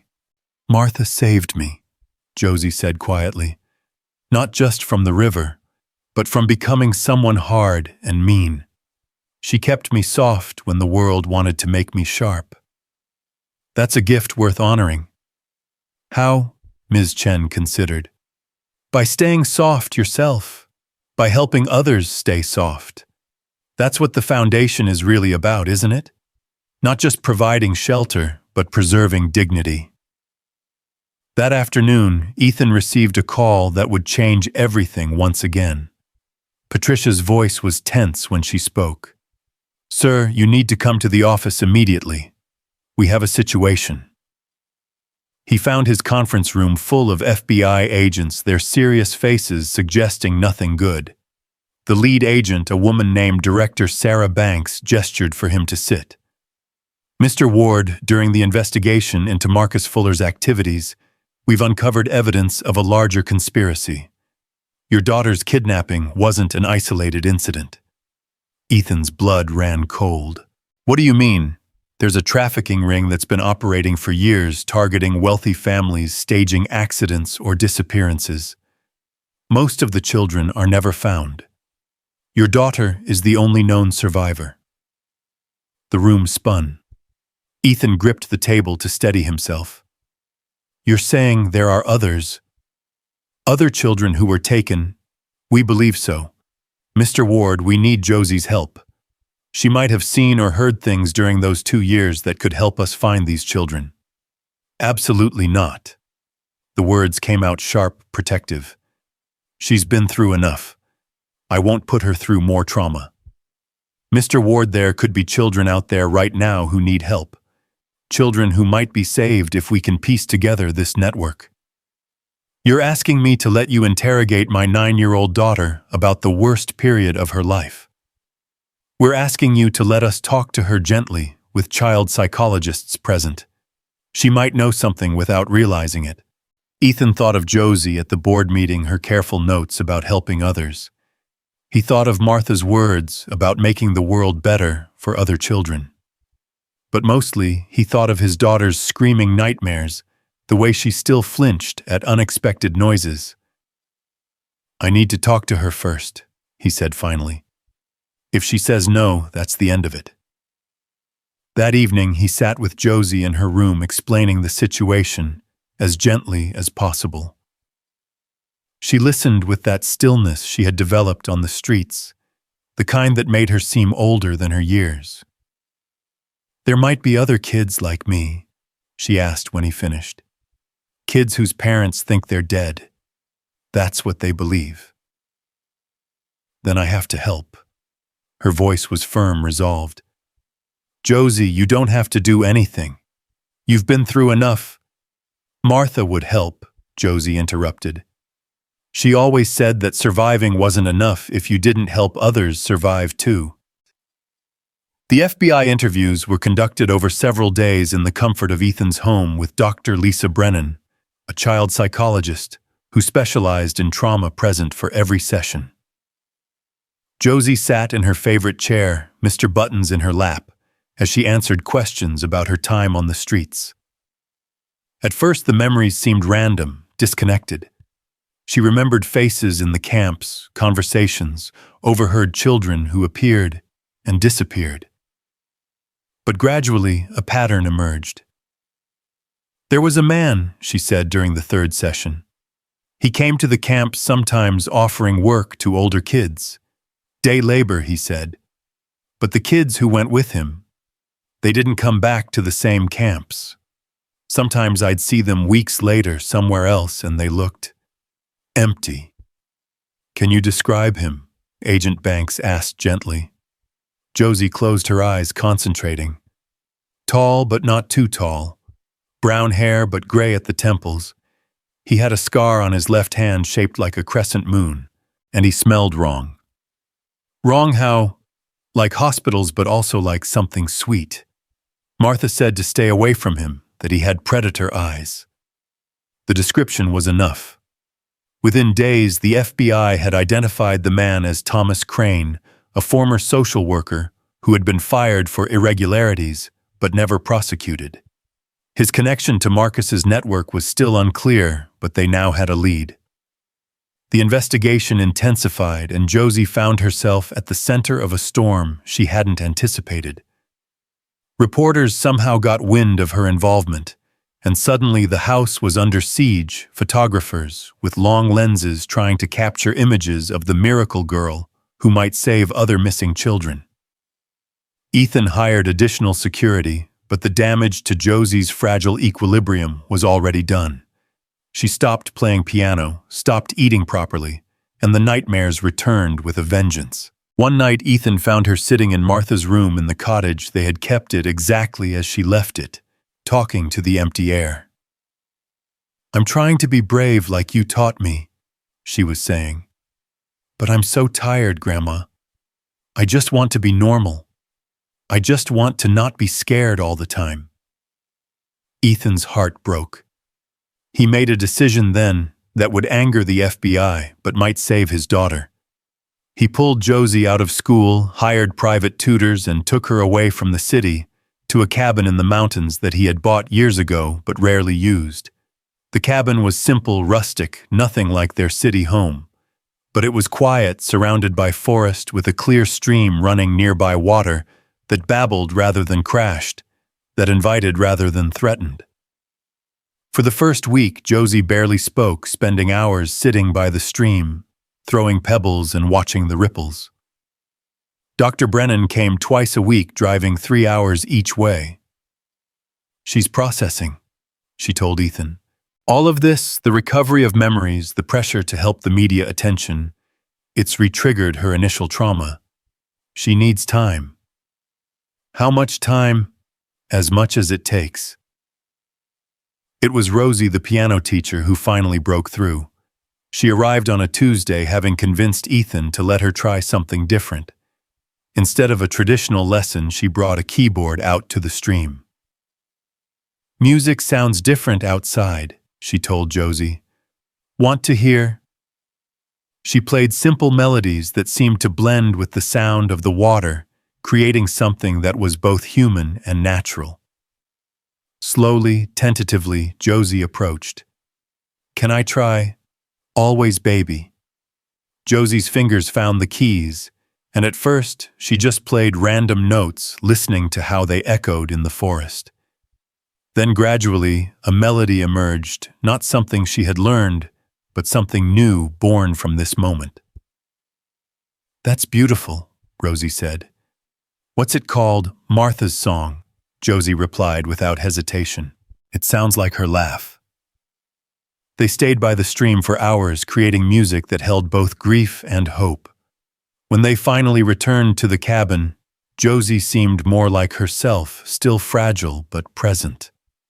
That night, she asked Ethan, "Did they find any of the other children?" "2 so far," he told her honestly. "Both alive, both going home to their families. Because of information you provided." Josie nodded slowly. "That's good. Martha would say that's worth the hard parts." "What do you say?" She considered for a long moment. "I say it's complicated. I'm glad they're safe, but I'm angry that I have to be the one to save them. Does that make me selfish? It makes you human. I don't want to go back to the city yet." "Then we don't. But the foundation can be run remotely for a while. Or we can let the board handle things. Your well-being comes first." Josie curled against him on the couch, something she did more often now, as if trying to make up for the years of physical affection she had missed. "Tell me about when I was little. Before everything." So Ethan did, pulling out memories he had photographed in his mind. "You used to wear these ridiculous princess dresses everywhere. To the grocery store, to the park, even to bed sometimes. Your mother would try to convince you to wear regular clothes, but you were stubborn." "I'm still stubborn." "Yes, but now it's a different kind of stubborn. A survivor's stubborn." "Is that better or worse?" "It's both. Everything about you is both now, the before and after, the then and now. That's not a bad thing, Josie. It makes you complete. They stayed at the cabin for 2 months. During that time, Josie slowly pieced herself back together, but in a new configuration. She wasn't trying to be Anne anymore, wasn't trying to forget being Josie. She was becoming something new, someone who could hold multiple truths simultaneously. The tutors came to the cabin, adapting their lessons to include nature walks and stream ecology. Josie learned differently here, more intuitively connecting academic concepts to the physical world around her.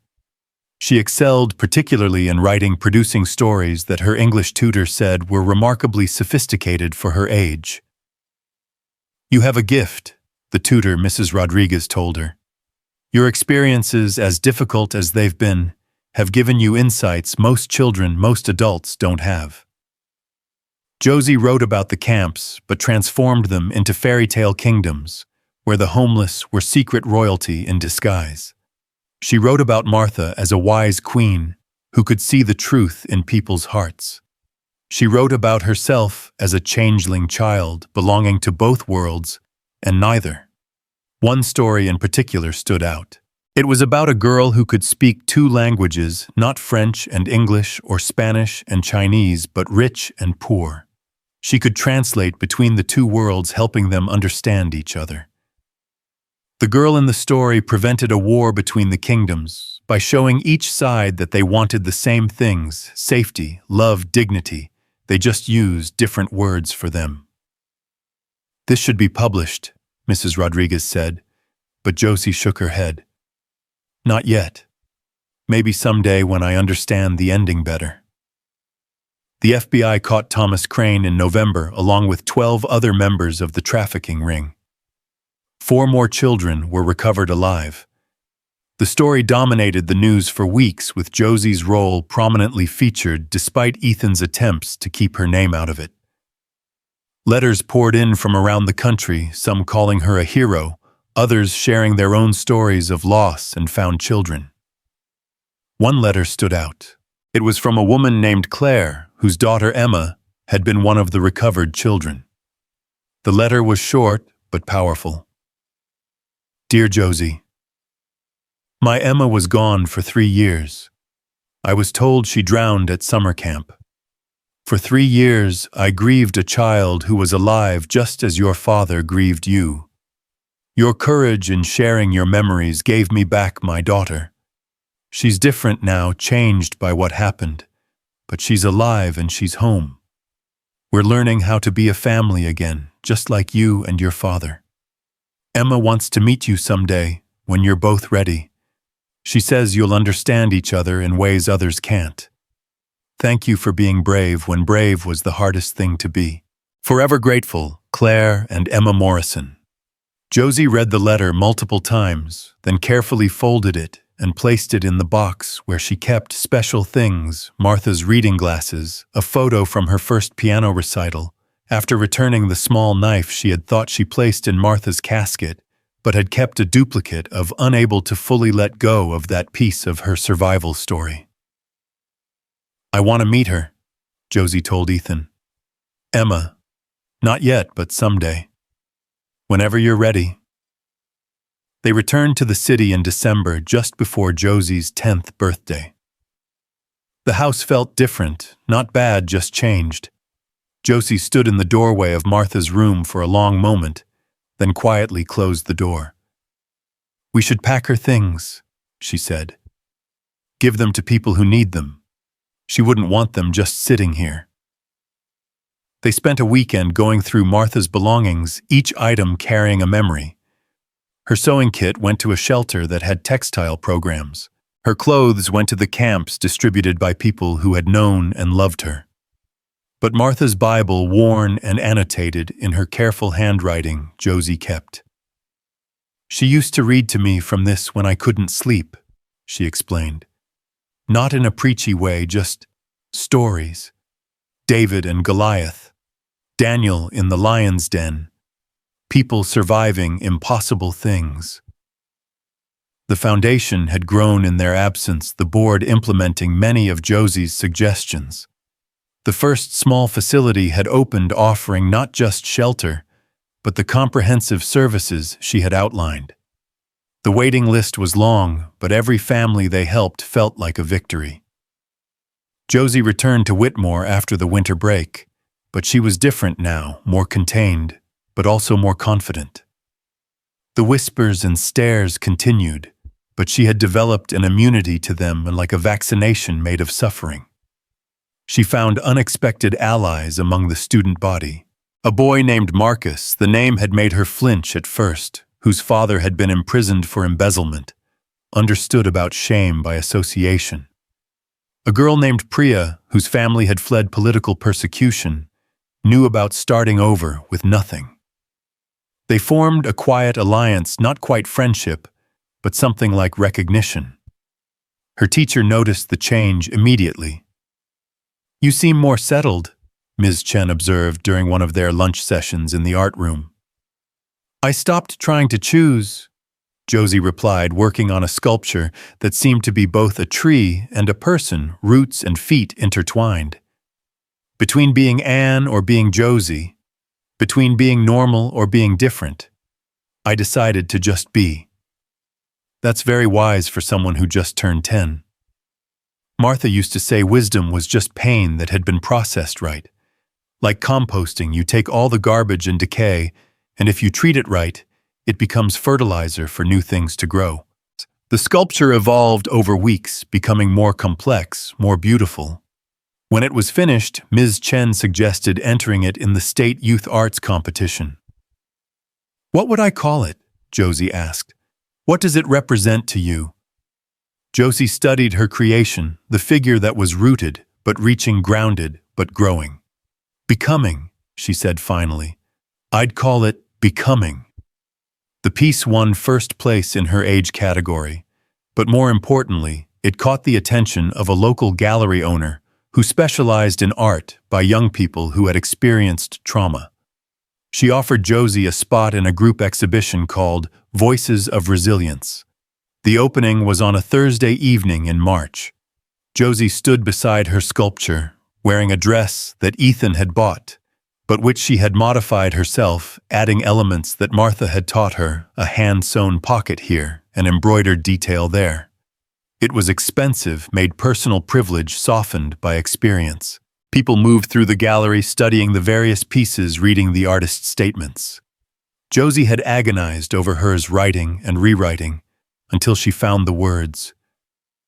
"I have been two people in one body, lived two lives in 10 years. This sculpture represents the moment I stopped choosing between them and decided to grow from both. The roots are my past, tangled, dark, but strong. The reaching branches are my future, uncertain but hopeful. The trunk where they meet is now. That's where I live, in the place where all my selves converge." A woman approached, elegant in a way that spoke of old money and careful breeding. She studied the sculpture for a long time before speaking. "You're Ethan Ward's daughter," she said. It wasn't a question. "I am. I knew your mother, Sarah. We were roommates in college." Josie's breath caught. People rarely spoke of her mother as if her death was too distant to matter compared to recent traumas. "She was an artist too," the woman continued. "Painter mainly. She would be so proud of this, of you finding your own voice through art." "I don't remember her much," Josie admitted. "Just fragments. Her smell, her voice."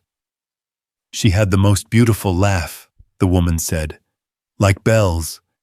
And she saw beauty in everything, even difficult things. I see that in your work, that same ability to find beauty in struggle." She left her card, Catherine Winters, PhD, Art History, and moved on, but her words stayed with Josie. That night she asked Ethan to show her Sarah's paintings, which had been in storage since her death. They spent hours in the climate-controlled storage unit, Ethan pulling out canvas after canvas. Sarah's work was vivid, emotional, full of color and movement. But it was the last series, painted during her illness, that made Josie gasp. The paintings were of water, not threatening or dark, but transformative. Water as baptism, as cleansing as renewal. In one, a childlike figure emerged from waves not drowning, but being born. She painted these while pregnant with you, Ethan said softly. She said water was about transformation, about moving from one state to another. Like ice to liquid to vapor, Josie murmured, tracing the brushstrokes with her finger. Never destroyed, just changed. She would have understood your journey, Ethan said. The transformation from Anne to Josie to whoever you're becoming now. Can we hang some of these at home? Of course. They selected 3 paintings to bring home, and Josie insisted on hanging one in what had been Martha's room, now slowly being transformed into a study space for the foundation's work. 3 mothers, she said, looking at Sarah's painting on Martha's wall. The one who bore me, the one who saved me, and the one who is helping me save myself. Who's the third? Ethan asked, confused. Dr. Brennan, Josie replied. She's teaching me how to mother myself, how to be gentle with the scared parts and firm with the angry parts. The foundation work continued to grow with Josie taking an increasingly active role. She visited the facilities regularly, not as Ethan Ward's daughter, but as someone who understood. She played piano for the children, taught them the survival skills Martha had taught her, but most importantly, she listened. One evening, a little boy named James, 6 years old, and newly arrived at the family shelter, approached her tentatively. "Are you really the girl who lived in the camps?" he asked. "I am." "But now you live in a big house." "I do." "How?" Josie knelt down to his level, remembering Martha doing the same for her countless times. Someone loved me when I had nothing, and then someone else loved me and had everything to share. Both loves mattered. Both made me who I am. Will someone love me like that? Someone already does, Josie said, looking at his mother watching anxiously from across the room. And sometimes that's enough. Sometimes it needs to be enough. As spring arrived, bringing with it the anniversary of Martha's death, Josie asked to visit her grave. They went early on a Saturday morning, the cemetery quiet except for birds. Josie had brought flowers, not expensive roses from a shop, but wildflowers she had picked herself, the kind Martha used to gather from vacant lots to brighten their camps. "Hi, Grandma," she said, arranging the flowers carefully. "I'm in 5th grade now. Can you believe it? I'm learning fractions and how to write persuasive essays. Mrs. Rodriguez says I could be a writer someday, but I think I want to be lots of things." Ethan stood back, letting her have this moment. The foundation helped 43 families this year. We're opening another facility in the fall. I made sure it has a garden, because you always said growing things helped people remember they could grow too. She was quiet for a moment, then continued. I still have bad days. Days when I can't remember if I'm supposed to be grateful, or angry, privileged, or proud of surviving with nothing. Dr. Brennan says that's normal, that integration takes time. I don't know what integration means exactly, but I think it's like making soup. All the ingredients stay themselves, but also become something new together. A wind rustled through the cemetery, and for a moment, Josie could almost hear Martha's voice telling her she was doing just fine, that becoming was a lifelong process, not a destination. I'm playing piano at Carnegie Hall next month, she added. Can you believe it? It's a youth showcase, but still, I'm going to play the piece I wrote for you. Dad says you'll be able to hear it wherever you are. I hope that's true. And as they walked back to the car, Ethan took Josie's hand. You okay? Yeah, she said, and meant it. I'm learning that okay doesn't mean perfect or always happy. It just means continuing. That's a pretty sophisticated understanding for a 10-year-old. I'm not really 10, though, am I? Josie said thoughtfully. I'm 10 plus 2 years of a different kind of education, plus all the therapy, plus the weight of helping save other kids. I'm older and younger at the same time. You're you, Ethan said simply. And that's exactly who you're supposed to be. The Carnegie Hall Youth Showcase arrived faster than Josie had anticipated. Standing backstage, she could hear the murmur of the filling auditorium, each voice adding to a wave of sound that made her palms sweat. She wore a deep blue dress that Martha would have loved, simple but elegant, with small silver stars embroidered along the hem that Josie had added herself during a particularly sleepless night. 5 minutes, Miss Ward, the stage manager said, and Josie nodded, her throat too tight to speak.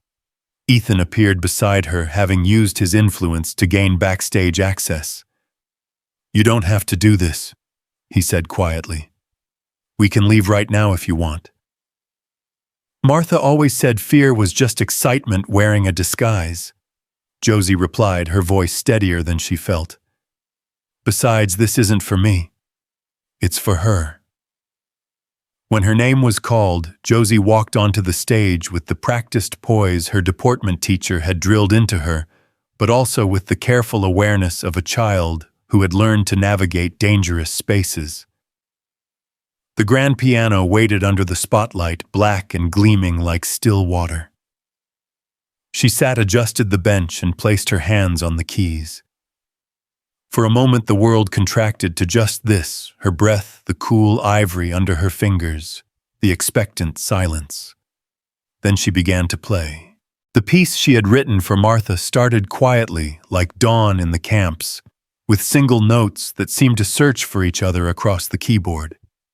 Then it built, adding layers, the bustle of morning, the search for food, the careful negotiations of space and resources. There were moments of discord, harsh and jarring, representing hunger and cold and fear. But through it all ran a melody simple and persistent, like Martha's love, constant despite the chaos. The middle section shifted, becoming lighter, more hopeful. This was finding Ethan, discovering she was Anne, the slow reconstruction of a life thought lost. But even in the lighter passages, the darker themes persisted, woven through, like scar tissue never fully gone, just integrated. The final movement was pure Martha, strong, dignified, fierce in its love. It ended not with a grand flourish, but with a simple, repeated phrase growing quieter and quieter, until it was just a whisper, then nothing, like a last breath released in peace. The silence that followed felt infinite.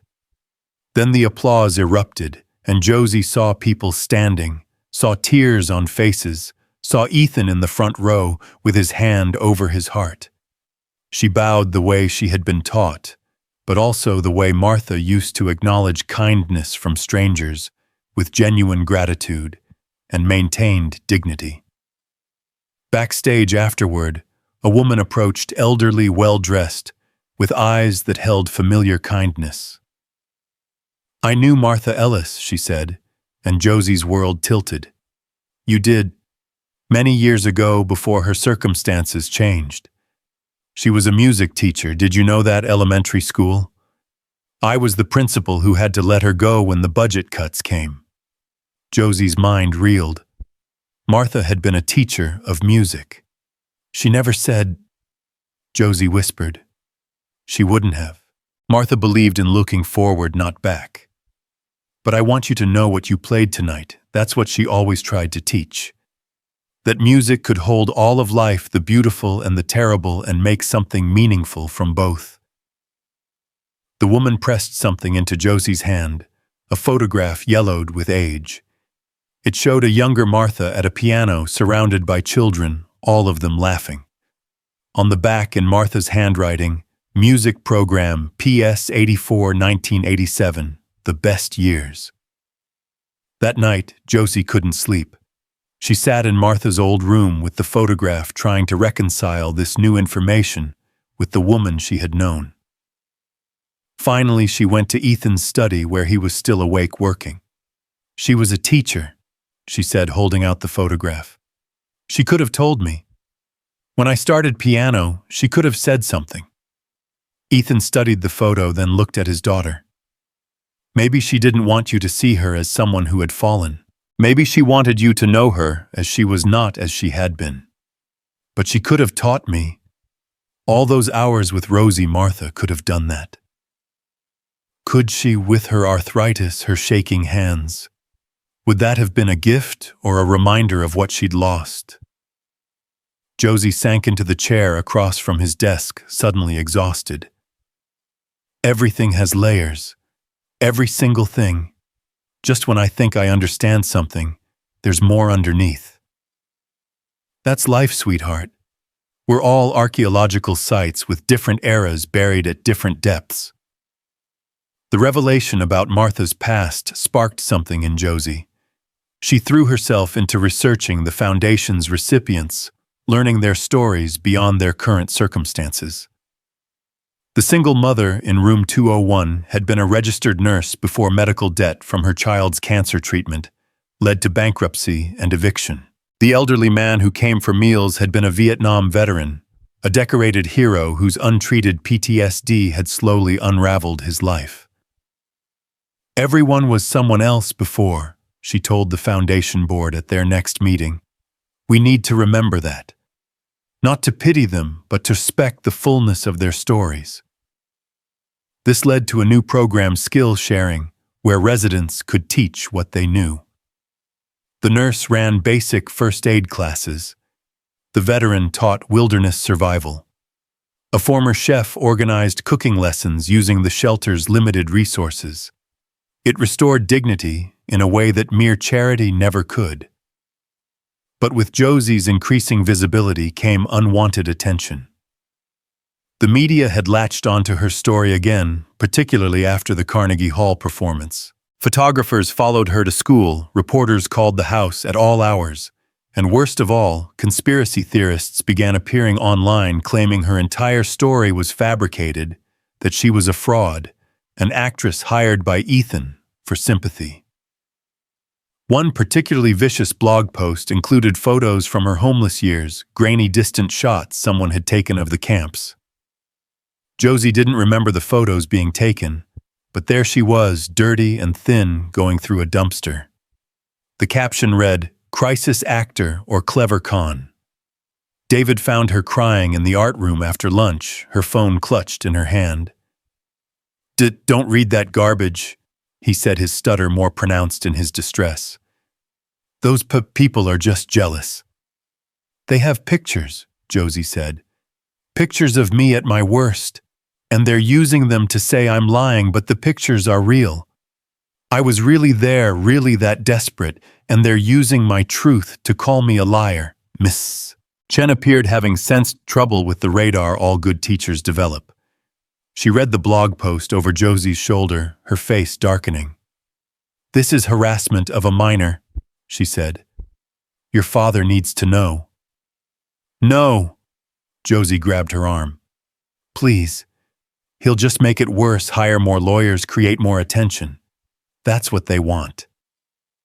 Ms. Chen sat down, pulling Josie into a rare hug. "Then what do you want to do, Kong Sung?" "I want to disappear," Josie admitted. "I want to be nobody again." "You were never nobody," Ms. Chen said firmly. "Even when you had nothing, you were somebody. Martha saw it. Your father saw it. I see it." That afternoon, Ethan noticed Josie's red eyes immediately. She tried to deflect, but he had become expert at reading her moods, the way she held her shoulders when she was trying to be strong, the particular quality of her silence when she was processing pain. "Talk to me," he said simply. She showed him the blog post. His face went through several expressions, anger, hurt, a protective fury that made him look capable of violence. But when he spoke, his voice was controlled. "We can fight this legally." "I don't want to fight. I'm tired of fighting. I just want to live." "Then we'll find another way." The solution came from an unexpected source. Claire Morrison, the mother who had written after her daughter Emma was recovered, reached out again. She was organizing a support group for families affected by the trafficking ring, not just parents and children, but siblings, grandparents, anyone whose life had been altered by these crimes. It would be closed private, no media allowed, she explained over the phone. Just families who understand. Emma specifically asked if Josie might come. Josie was hesitant, but Dr. Brennan encouraged it. Shared experience can be healing. You've been carrying this alone except for your father. It might help to know others who truly understand. The first meeting was in a community center basement, deliberately nondescript. There were about 20 people there, ranging from a toddler to an elderly grandfather. Emma Morrison, it was easy to spot. She had the same hyper-vigilant posture as Josie, the same way of checking exits, the same flinch when someone moved too suddenly. She was 12, 2 years older than Josie, with brown hair and green eyes that held too much knowledge. When they were introduced, she studied Josie with an intensity that felt like recognition. "You're the one who remembered," Emma said. "The one who helped them find us. I just answered questions. You did more than that. You survived intact enough to help. Do you know how rare that is?" They sat together during the meeting, listening to parents share their grief, their joy at reunion, their struggle with children who had been returned but would never be the same. When it was Josie's turn to speak, she almost passed, but Emma nudged her gently. "My name is Josie." She began, her voice small in the fluorescent-lit room. "I used to be Ann Ward, but I was gone for 2 years, and when I came back, Ann didn't fit anymore. I have a father who loves me and never stopped looking for me even when he thought I was dead. I had a grandmother named Martha who found me when I was nobody and loved me anyway. She died last year, but she saved me in every way a person can be saved." She paused, gathering courage. "I'm angry a lot. Not at my dad or at Martha, but at the world, at the people who did this, at the people who say I'm lying at myself for not remembering sooner at the water, for not keeping me at the water, for letting me go. I'm angry at having to be brave when I just want to be 10 years old." 11, Ethan corrected softly from his seat. "Your birthday was last month." 11, Josie amended, and for some reason that made everyone laugh, breaking the tension. "I'm angry at being 11 but feeling 40. I'm angry that my story is public property, that strangers think they have the right to judge whether my trauma is real enough, dramatic enough, worthy enough." Emma reached over and took her hand. "The anger is real. It's the most real thing sometimes." After the meeting, Emma and Josie exchanged phone numbers. They began texting daily, sharing things they couldn't tell anyone else. Emma had been held in a house with 3 other children, told her parents had sold her, that they didn't want her anymore. She had believed it for 2 years before starting to doubt, before trying to escape and being caught, punished, moved. "The worst part," Emma wrote one night, "is that part of me still believes it. Even though I know it was a lie, part of me thinks maybe they did want to get rid of me, just not like that." "I know," Josie wrote back. "Part of me thinks maybe it would have been better if I had stayed dead to them. Simpler, cleaner, less complicated than this half-life where I'm 2 people at once." Their friendship, built on shared trauma, became a lifeline. They understood each other's triggers. Emma couldn't handle locked doors. Josie still couldn't cross bridges without panicking. They developed a code for bad days. Underwater meant drowning in memories. Surface meant managing, but barely breathing meant okay for now. School continued to be a challenge. The blog post had circulated among parents, leading to whispered conversations that stopped when Josie appeared. Some parents pulled their children from her orbit, as if her experiences might be contagious. Others went the opposite direction, their children suddenly eager to be friends with the famous girl. It was during this period that Josie discovered she had inherited her mother's artistic talent beyond music. In art class, working with oils for the first time, she created a self-portrait that made Ms. Chen gasp. It showed her face split down the middle, one half clean, well-dressed, privileged, the other half dirty, scarred, wary. But the eyes were the same on both sides, green gold and ancient.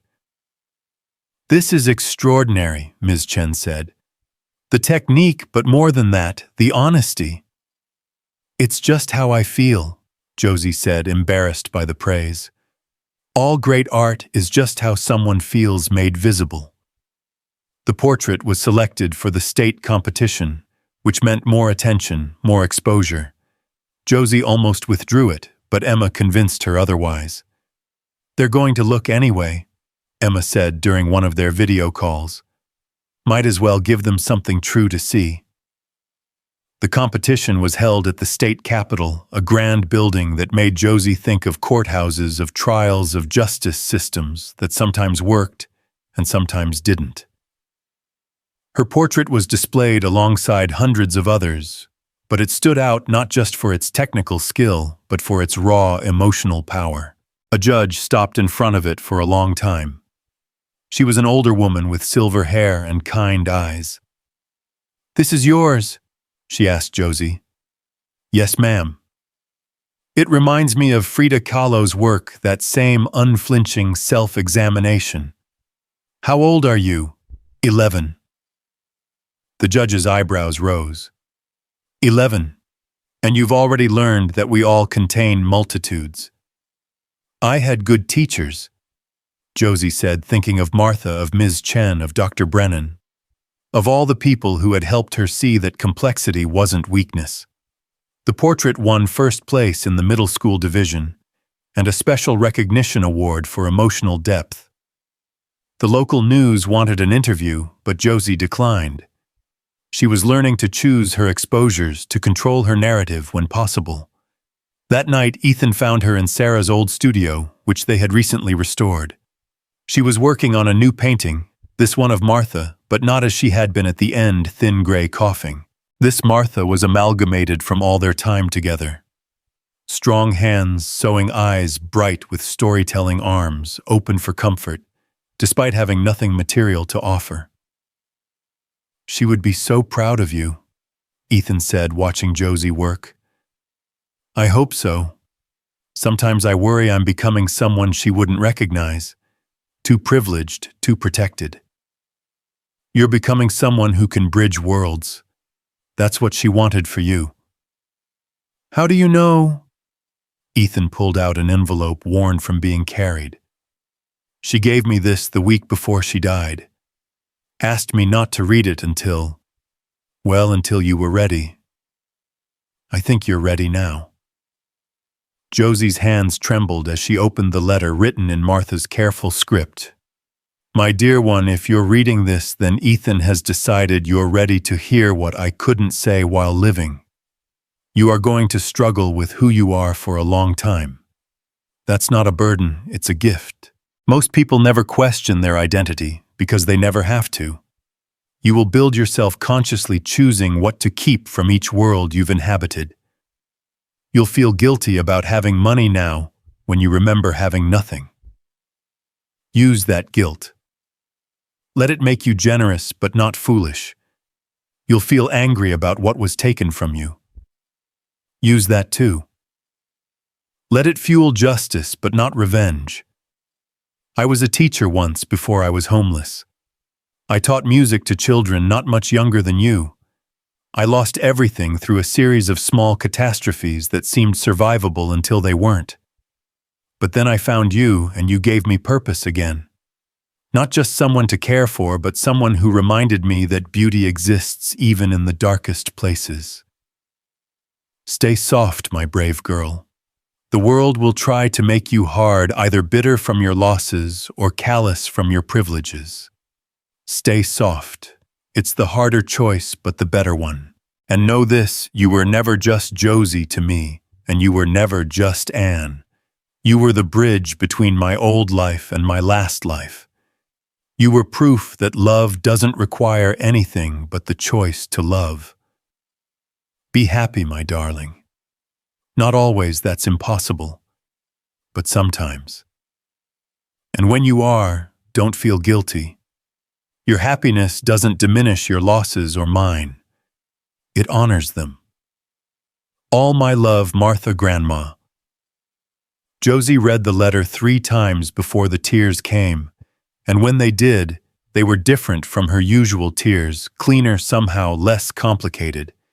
Ethan held her while she cried, and when she was done, she felt lighter. I want to do something, she said, for her birthday. She would have been 75 next month. What emerged was the Martha Ellis Day of Music, a free concert in the park where the homeless camps were featuring musicians who had experienced homelessness, students from the neighborhoods, and Josie herself. The logistics were complicated, the permits nearly impossible, but Ethan's money and influence smoothed the way. The day of the concert dawned gray and drizzly, but by afternoon the sun had broken through. They had set up a small stage near the river, not far from where Martha had found Josie. The audience was as diverse as the city itself, homeless individuals who knew Martha Foundation families, Whitmore students who had come to support Josie, city officials, and curious passers-by. Josie played Martha's song again, but this time it felt different, less like mourning, more like celebration. Other performers followed a man who played saxophone for tips in the subway, a teenage girl from the shelter who sang with a voice that could break hearts, a classical quartet from the conservatory who had volunteered their time. But the surprise came at the end. Rosie, the piano teacher, took the stage and announced, "Martha Ellis was my teacher when I was 7 years old. She's the reason I became a musician, the reason I teach children who've been through trauma. She never knew I was that little girl from PS 84 who cried through every lesson until she taught me that tears and music could exist together." She played a simple piece, one that Martha had apparently taught all her students, Ode to Joy, but slowed down, made contemplative rather than triumphant. One by one, other people in the audience stood up, revealing that they too had been Martha's students decades ago. They hummed along, creating a choir of voices that carried across the park. Josie stood frozen, understanding flooding through her. Martha had taught hundreds of children, had planted seeds of music throughout the city. Her fall from teacher to homeless had been tragic, but her impact had never truly ended. After the concert, an elderly man approached Josie. He was well dressed, but moved with the careful gait of someone who had known hunger. "I knew Martha in the camps," he said, "before you came. She used to hum all the time, said music was free and therefore invaluable. When you showed up, she changed.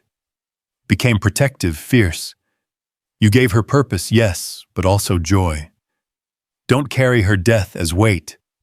Carry it as wings." That night, Josie sat at her piano at home composing something new. Not about trauma or loss or the complexity of identity, but about connection. The invisible threads that bind strangers into family. The way love transcends circumstances. The truth that everyone was someone's teacher, someone's student, someone's salvation. Emma called while she was working. "I saw the concert on the news. It was beautiful." "It was Martha's," Josie said. "All those people she taught, they remembered her 30, 40 years later, and they remembered. That's what we do, right? We remember. Even when it hurts, even when others wish we'd forget." "Yeah," Josie agreed. "We remember." As spring turned toward summer, Josie felt herself changing again, not dramatically, but subtly. She was growing into her body, no longer the malnourished child Martha had found, or the fragile girl Ethan had reclaimed. She was becoming something new, still scarred, still complicated, but stronger. The foundation had expanded to 3 locations, and Josie was involved in each one not as a figurehead, but as an active participant. She ran art therapy sessions, played piano during dinner hours, and most importantly sat with new arrivals, especially children, letting them know they were seen. One evening, a new family arrived, a mother and daughter, the girl about 7 clutching a stuffed rabbit that had seen better days. They had that shell-shocked look. Josie recognized the disbelief that this was their life now. Josie approached carefully, the way Martha had taught her to approach scared animals. "Hi," she said to the girl. "I like your rabbit." The girl pulled the rabbit closer, suspicious. "I have a bear named Mr. Buttons." Josie continued, sitting on the floor to be at the girl's eye level. "He's missing an eye.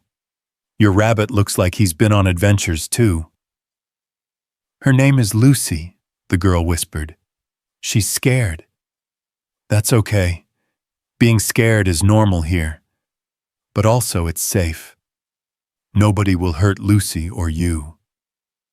The mother started crying silently, the kind of tears that came when kindness appeared unexpectedly.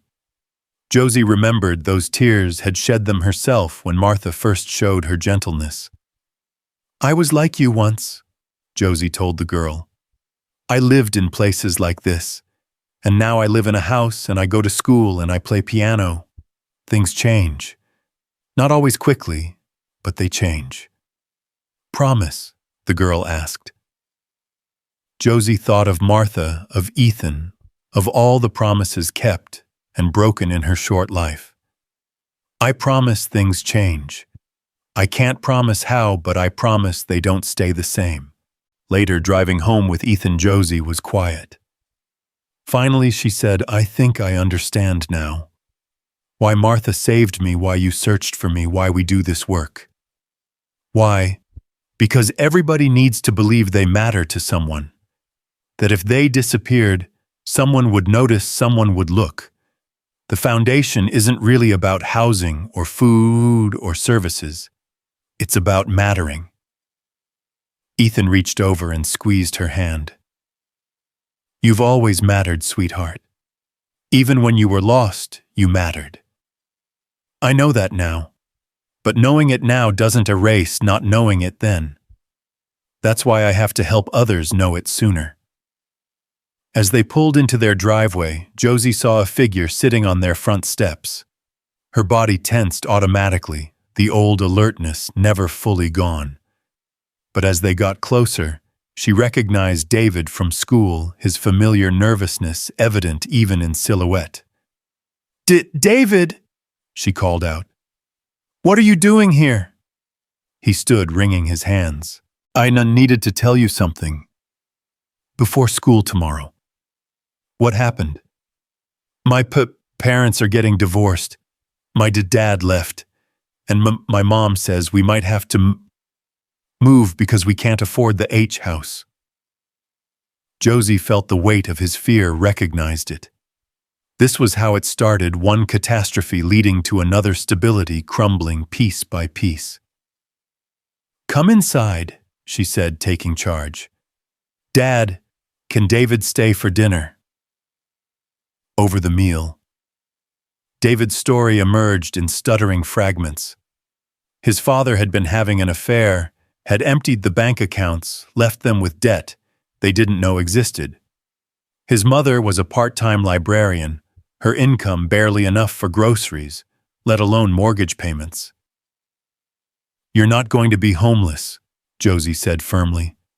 "The foundation has emergency funds for families in crisis. We can help with temporary housing, legal aid, job placement for your mom." "We're not homeless people," David protested weakly. "Neither was I," Josie said. "Neither was Martha. Neither were most of the families we help.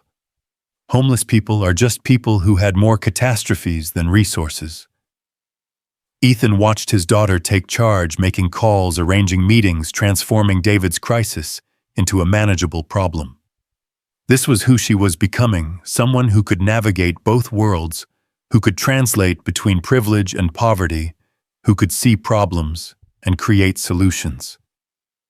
After David left somewhat calmer with a plan in place for his family, Josie sat at the piano, playing scales absently. "You handled that well," Ethan said. "It's what Martha would have done. What you did for us. It's what people do. They see someone drowning and they throw a rope. Not everyone does." "No." Josie agreed, thinking of all the people who had walked past her in the camps, who had looked through her like she was invisible. But enough do, and maybe that's enough. Summer arrived with a heat wave that reminded Josie of those desperate days in the camps, when shade was currency and water was gold. She stood at her bedroom window watching the sprinklers arc across the manicured lawn and felt the familiar guilt that came with comfort. It had been 3 years since Martha found her by the river, 1 year since Martha's death, and still the two worlds she inhabited refused to fully merge. The news that morning had been grim. Marcus Fuller had been killed in prison, shanked by another inmate, in what authorities were calling a dispute over commissary goods, though Ethan suspected it went deeper. The man who had orchestrated her kidnapping was dead, and Josie waited to feel something: relief, satisfaction, closure, but there was only emptiness. "How do you feel about it?" Dr. Brennan asked during their session that afternoon. "Like I should feel more than I do," Josie admitted. "He destroyed my life, or tried to. Shouldn't I be happy he's dead? Or sad? Or something? There's no should in grief or its absence. Marcus was already gone from your life. His death doesn't change your story." Emma says she celebrated when her captor was sentenced. She said it felt like victory. "And what feels like victory to you?" Josie thought about David's family, now stable in transitional housing, while his mother retrained as a paralegal with foundation support. She thought about the little girl with the rabbit, Lucy, who had started smiling again. Helping people not fall through the cracks. That feels like victory. That evening, a call came that would change everything again. Patricia, Ethan's assistant, rarely called the house directly unless it was urgent. "Mr. Ward, we have a situation. There's a woman here claiming to be Josie's biological grandmother, Anne's maternal grandmother. She has documentation." Ethan felt the blood drain from his face. Anne's maternal grandparents had been part of the conspiracy, though the grandmother, Eleanor Hastings, had died during the trial, supposedly of a heart attack brought on by stress. The grandfather, William, was serving a reduced sentence due to his age and cooperation. "That's impossible. Eleanor Hastings died." "This woman says Eleanor was her cousin, that she's been searching for Anne since she heard about the trial. Her name is Margaret Sinclair. She has photos, documents, DNA test results from a genealogy service that show a familial match." Josie had been listening from the doorway. "Another grandmother." Her voice was small, uncertain. Ethan pulled her close. "We don't know anything yet. This could be someone trying to take advantage." But when Margaret Sinclair arrived the next morning accompanied by lawyers and authenticated documents, the resemblance was undeniable. She had the same green-gold eyes as Josie, the same determined chin, the same way of tilting her head when thinking. "I'm not here to disrupt your life," Margaret said carefully, addressing Josie directly, rather than talking over her to Ethan. "I didn't know you existed until the trial made national news. Your mother, Sarah, she was my great-niece, but we lost touch when she married. Family disputes, stupid pride." "Why now?" Josie asked, her voice steady despite her racing heart. "Because I'm 78 years old, and I have no one left. Because when I saw your picture in the news, I saw Sarah's eyes looking back at me. Because family shouldn't be lost to pride and circumstances. I had a grandmother, Martha. She died." "I know." I've read about her, about what she did for you. I'm not trying to replace her. I couldn't. I wanted you to know you have biological family who would have looked for you if we'd known. The meeting was awkward, formal, nothing like the instant connection Josie had felt with Martha. Margaret was wealthy, cultured, everything Martha hadn't been. She spoke of Sarah with genuine affection, but admitted she hadn't tried hard enough to maintain contact after Sarah's marriage to Ethan, whom the family had considered beneath their social status. "We were wrong," Margaret said simply. "Pride and snobbery cost us Sarah and almost cost us you." Over the following weeks, Margaret became a careful presence in their lives. She didn't push, didn't assume rights she hadn't earned. Instead, she brought photo albums, stories of Sarah's childhood, pieces of history Josie had never known. "Your mother was a rebel," Margaret said one afternoon, showing Josie a photo of teenage Sarah with purple-streaked hair and ripped jeans. She volunteered at homeless shelters in high school, much to her parents' horror. She said she wanted to understand all kinds of people, not just the ones in her zip code. "She would have understood about Martha then," Josie said quietly. "She would have loved Martha. Sarah always said love was about choosing to see someone's worth when the world told you not to look." Emma visited that weekend, her first time at Josie's house. She moved through the space with the same careful awareness Josie had when entering new environments, mapping exits, noting hiding spots, old habits that would probably never fully fade. "It's so big," Emma said, standing in the entrance hall. "Too big sometimes. I still sleep in just the one room. The rest feels like a museum." They spent the day by the pool, but neither of them swam. Water was complicated for both of them, Josie's near drowning, Emma's memories of being held underwater as punishment. Instead, they sat with their feet dangling in the shallow end, talking about the strange experience of being miracle children in the public eye. "My mom wants me to write a book," Emma said, "about my experience. She says it could help other families. Will you? Maybe. When I'm older. When I understand it better myself, you..." Josie thought about the stories she'd been writing, the painted portraits that captured her dual existence. "I think I'm already telling it just in pieces. Art, music, the foundation work. It's all the story, just in different languages. Your new grandmother seems nice. She's trying. But it's weird, having family appear from nowhere. Like, where was she when I was eating from dumpsters? She didn't know you existed." "I know. But Martha didn't know I existed either until she found me. The difference is what they did once they knew." That night, Margaret joined them for dinner, the first time she'd been invited to stay. She brought wine for Ethan and a gift for Josie, a silver locket that had belonged to Sarah. "She wore this when she was your age," Margaret said. "There's a picture inside." Josie opened it carefully.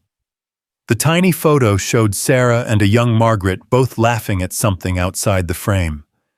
On the opposite side was a small mirror. "So you can see both the past and present," Margaret explained.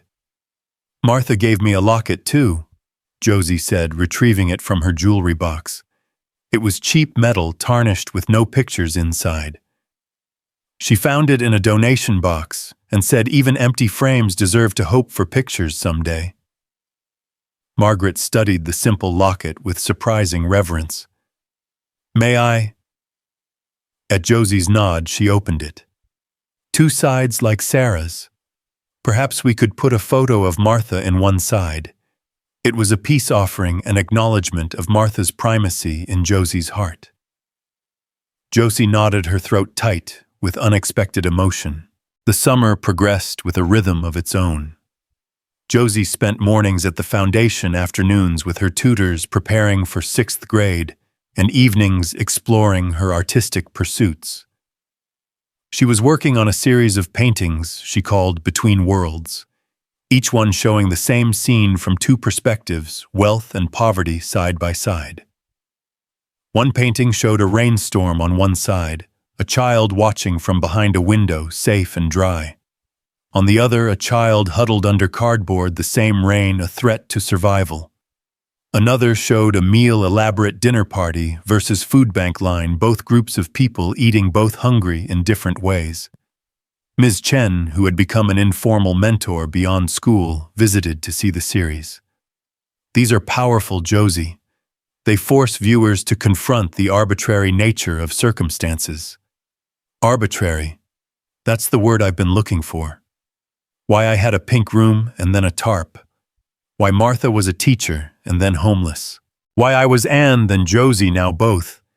It's all arbitrary. Not all of it, Ms. Chen corrected gently. The circumstances might be arbitrary, but what people do with those circumstances, that's choice.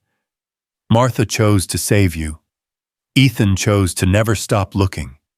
You choose to help others. Those aren't arbitrary. The foundation was planning its first fundraising gala, and Josie was dreading it. The idea of wealthy people dressed in expensive clothes, eating expensive food, talking about poverty as an abstract concept, made her stomach churn.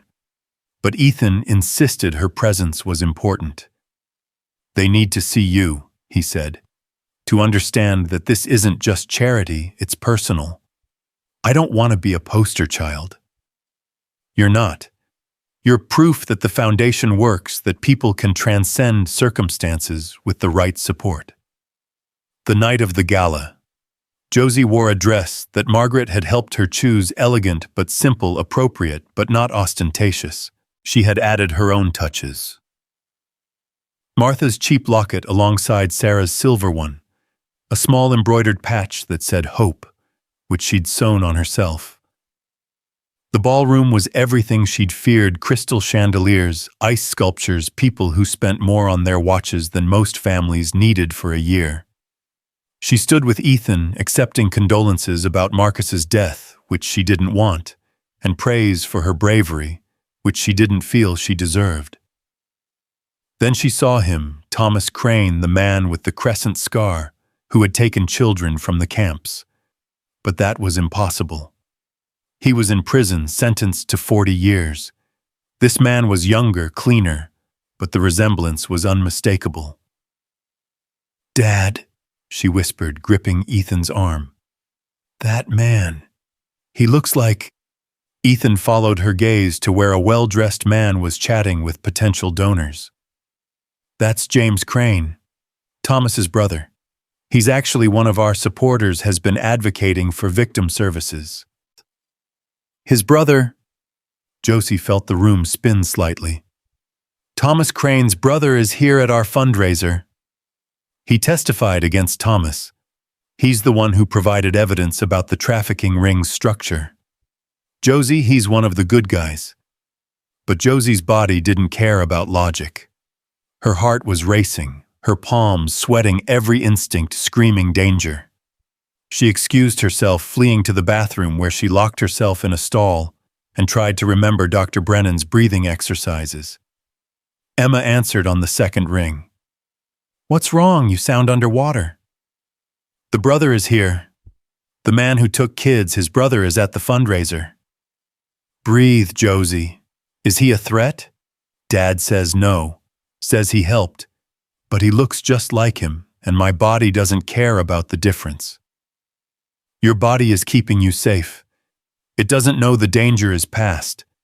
Can you leave? It's my foundation. I have to give a speech." "No, you don't. You don't owe anyone anything." But Josie did feel she owed something to Martha, to the families the foundation helped, to the version of herself that was learning to be brave in new ways. She splashed cold water on her face, fixed her makeup, a skill Margaret had taught her, and returned to the ballroom. James Crane approached during the cocktail hour. Up close, the differences were more apparent. His eyes were kinder, his manner gentler, but the similarity was still unsettling.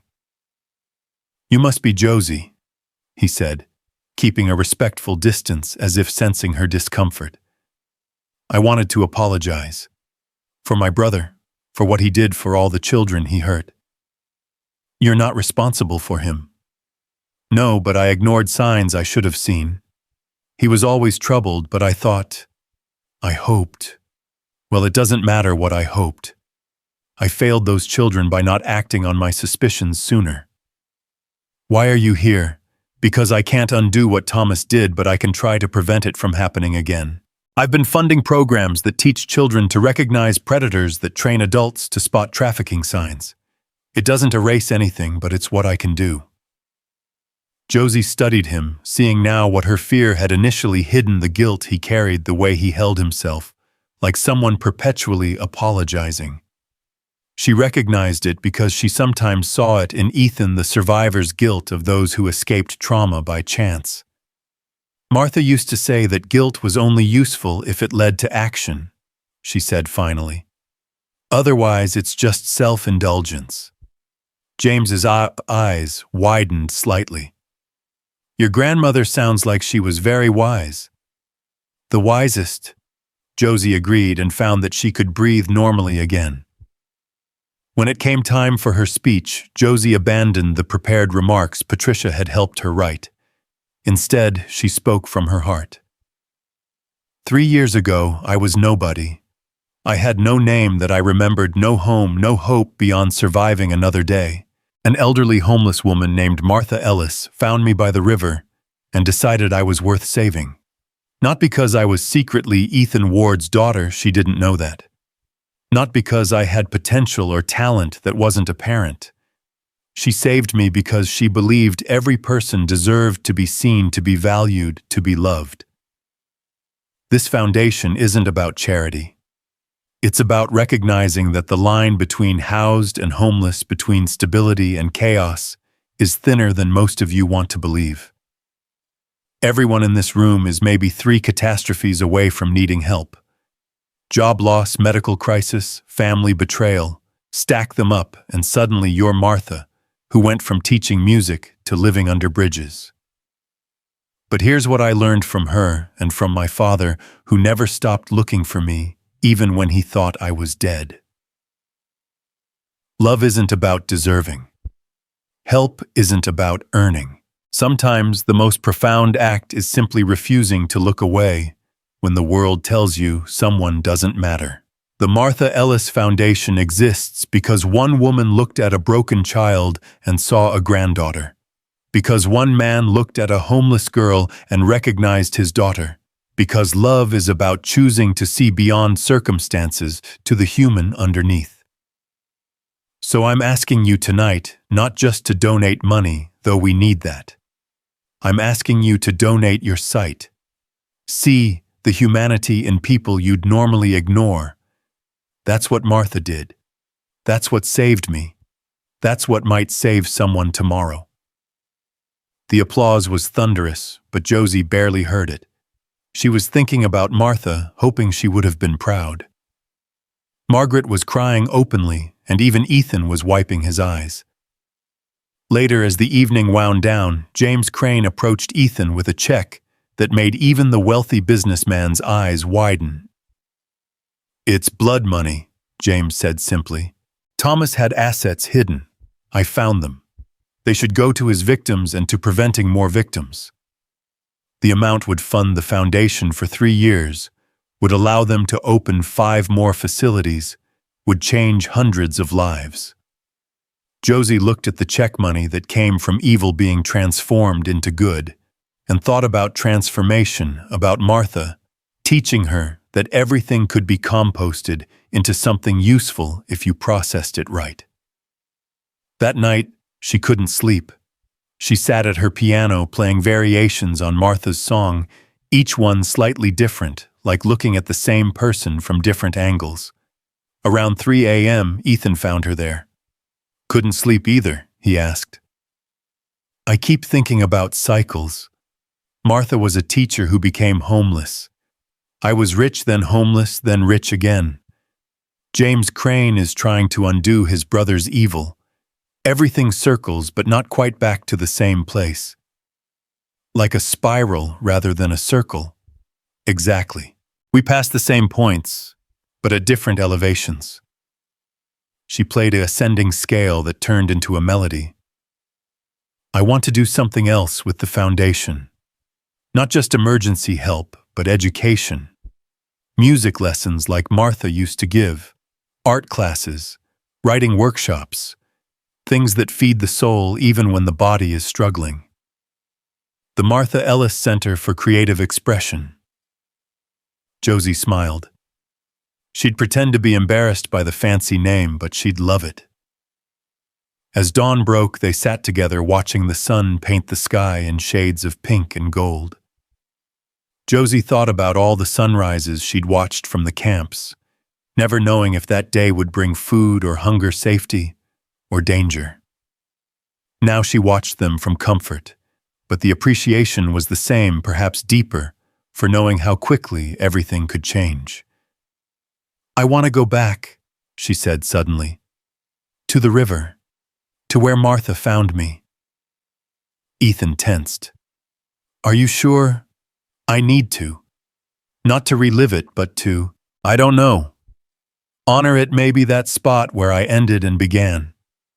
They went that afternoon, parking near the bridge Josie still couldn't cross. The walk to the riverbank was treacherous, overgrown, littered with debris, the kind of place most people hurried past. But Josie moved through it deliberately, remembering. Here, she said, finally recognizing a distinctive rock formation. This is where I was.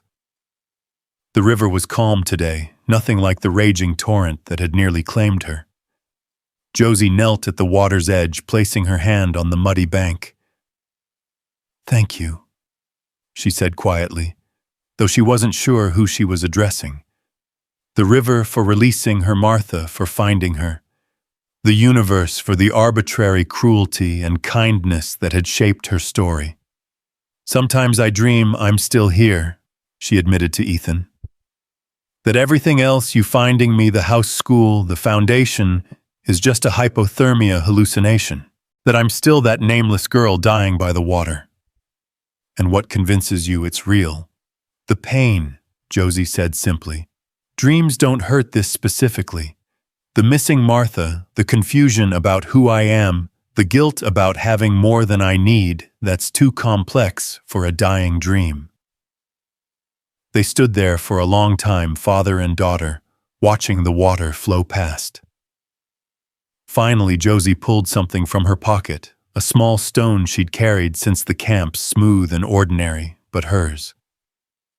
Martha gave me this the first night. Said it was a worry stone, that rubbing it would make the scared feelings smaller. She threw it into the river with surprising force. I don't need it anymore. The scared feelings don't get smaller, I just get bigger around them. As they walked back to the car, Josie paused at the bridge. For 3 years, she hadn't been able to cross one without panicking. But now, looking at this particular bridge, the one that had tried to kill her, she felt something shift. I want to walk across it. Josie, you don't have to prove anything. Not to prove something, to reclaim something. She took the first step onto the bridge before she could lose her nerve. Her heart immediately began racing, her palms sweating, every cell screaming danger. But she kept walking, Ethan close beside her, not touching, but present. Halfway across, she had to stop gripping the railing as a wave of dizziness washed over her. Below, the water moved indifferently, neither threat nor promise, just water. You know what's funny? She said, her voice shaky. I'm not afraid of the water. I'm afraid of the moment between falling and drowning. The part where you still have hope, but know it's ending. But you survived that moment. No, I survived past that moment, into the part where hope ends and something else begins. Martha called it the afterlife, not death, but the life that comes after your first life ends. She took another step, then another, until she reached the other side. There was no celebration, no sense of victory, just a quiet acknowledgement that she had done something she couldn't do yesterday. Can we go home now? She asked, And Ethan noticed she said home without hesitation, without the question mark that used to follow it. That evening, Margaret joined them for dinner again, bringing news that would create another ripple in Josie's carefully reconstructed life. "I've been in touch with a lawyer," she said carefully, "about Sarah's estate. When she died, everything went to Ethan, of course. But there were family heirlooms pieces that should have gone to her daughter. They're in storage paintings, jewelry, a piano that belonged to my mother. I'd like Josie to have them if she wants them." Josie looked at Ethan, reading his mixed feelings in his expression.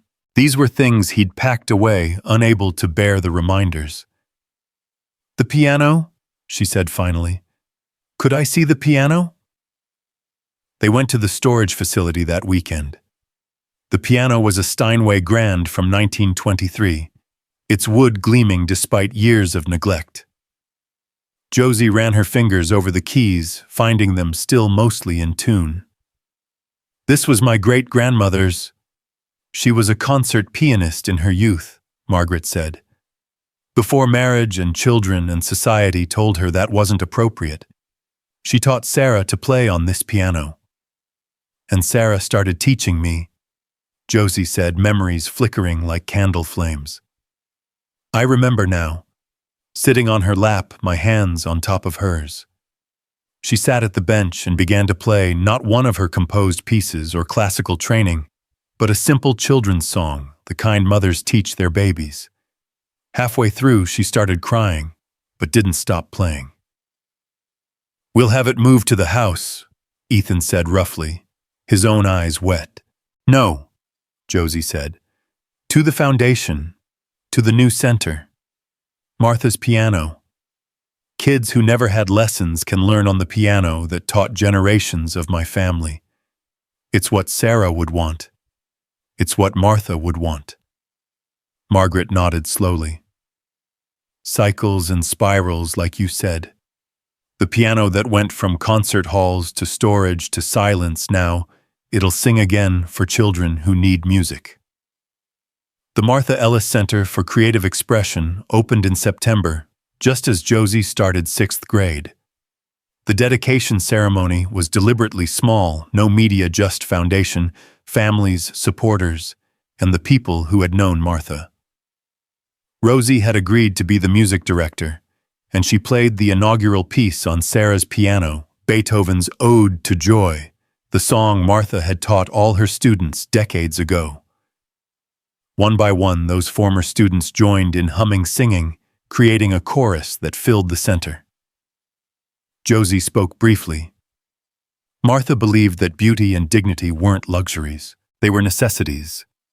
She kept flowers in our camp, sang songs when we were hungry, told stories when we were scared. This center is her belief made physical, that every person deserves access to beauty, to creativity, to the parts of humanity that make surviving worth it. A little girl, maybe 5, raised her hand from the audience. "Can I touch the piano?" "You can play it," Josie said. "That's what it's for." The girl approached tentatively, pressing a single key and gasping at the sound. Then another, until she was making something that wasn't quite music, but was definitely joy. Watching her, Josie thought about all the hands that had touched those keys. Her great-grandmother, the thwarted concert pianist Sarah the Rebel, who married for love, Anne, the privileged child taking lessons, and now this unnamed girl who might become anything. As the ceremony ended and people explored the center, the art studio, the writing room, the dance space, Emma appeared at Josie's side. "You did it," she said simply. "You made something good from something terrible." "We all did. You're testifying next month, helping convict the rest of the ring. That's making something good too." "I'm terrified." "Me too. All the time. But Martha used to say, courage wasn't the absence of fear. It was fear that had learned to walk forward anyway." David approached them less stuttery than he used to be, more confident, since his family had stabilized. "The piano is beautiful. Are you going to play?" Josie looked at the crowd of children already lined up for their turn at the keys, their eyes bright with possibility. Not today. Today is for new beginnings. That night in the quiet of home, Josie found Ethan in his study looking at documents. She recognized the DNA tests, the police reports, the entire paper trail of her death and resurrection. "Why are you looking at those?" The prosecutor called. "They're closing the last of the cases, filing everything away. Our part is officially over." "Does it feel over to you?" Ethan considered. "No. I don't think it ever will, but maybe that's okay. Maybe some things aren't meant to end cleanly." "Like grief," Josie said, thinking of Martha, of the mother she barely remembered, of the childhood that had been stolen. "It doesn't end. It just becomes part of you, like an organ you didn't know you had." "When did you become so wise?" "Tuesday," Josie said with a small smile. "Or maybe when I was 7. Or maybe I'm not wise at all, just practiced at surviving things that should have killed me." She curled up in the chair across from his desk, the same chair where she'd first told him about seeing Thomas Crane at the camps. So much had changed, yet the core remained a father and daughter found and refound, building something from the wreckage. "I've been thinking about forgiveness," she said. "Dr. Brennan keeps asking if I forgive the people who hurt me. Marcus Thomas, even Anne's grandparents. But I don't think forgiveness is mine to give. They didn't just hurt me, they hurt Anne, who I'm not anymore. They hurt the families of other missing children. They hurt Martha by making her last years about keeping me safe instead of just loving me." "So you don't forgive them?" "I nothing them. They're not part of my story anymore, just footnotes. Martha is my story. You're my story, the foundation. Emma, the kids learning piano on Sarah's Steinway, that's my story." Outside, a summer storm was building, thunder rumbling in the distance. Once it would have sent Josie into panic, remembering that night on the bridge. Now she just noticed, it acknowledged it, let it exist without owning her. "Tell me something about Mom," she said, as she often did when storms came. Something new, Ethan thought. She used to dance in thunderstorms, said the electricity in the air made her feel alive. She'd go out on the balcony and just spin, getting soaked, laughing like a crazy person. Was she crazy? No, she was just fully alive. Even when she was sick, even at the end, she was more alive than most healthy people. "I want to try it. Dancing in the storm." Josie. But she was already moving toward the French doors that led to the balcony. The first drops were starting to fall, fat and warm. She stepped outside, tilting her face to the sky. "Come on," she called to Ethan. "Mom would want us both out here." And so they danced, father and daughter, in the summer storm. Not gracefully, not with any skill, but with something more important, with presence, with acknowledgement that they were here alive together, despite everything that had tried to tear them apart. Josie thought of Martha, who had danced with her once in the rain, both of them laughing as they splashed in puddles, finding joy in the midst of nothing. She thought of Sarah dancing in storms, leaving behind a daughter who could find beauty in the rain that had almost killed her. "I love you, Dad," she said, having to yell over the thunder. "I love you too, sweetheart. Both of you, Anne and Josie." "All of me," she corrected. "The whole complicated, messy, beautiful disaster of me." Lightning illuminated the sky, showing the city spread out below the wealthy neighborhoods and the poor ones, the shelters and the mansions, all of it washed by the same rain. Tomorrow, the Martha Ellis Center would open its doors for the first full day of programming. Children who had nothing would create something. Music would pour from Sarah's piano. Art would emerge from pain. But tonight, Josie danced in the storm, honoring all her mothers, the one who bore her, the one who saved her, the one inside herself learning to nurture the scared and broken parts into something whole. She was Anne, who had drowned Josie, who had survived, and someone new emerging from both a girl who could hold multiple truths, who could bridge worlds, who could transform trauma into purpose. The storm eventually passed as storms do, leaving the air clean and charged with possibility. They went inside dripping and laughing, leaving puddles on the expensive floors. As Josie headed to bed, she paused at the piano, not Sarah's, which was at the center, but the one where she'd first remembered who she had been.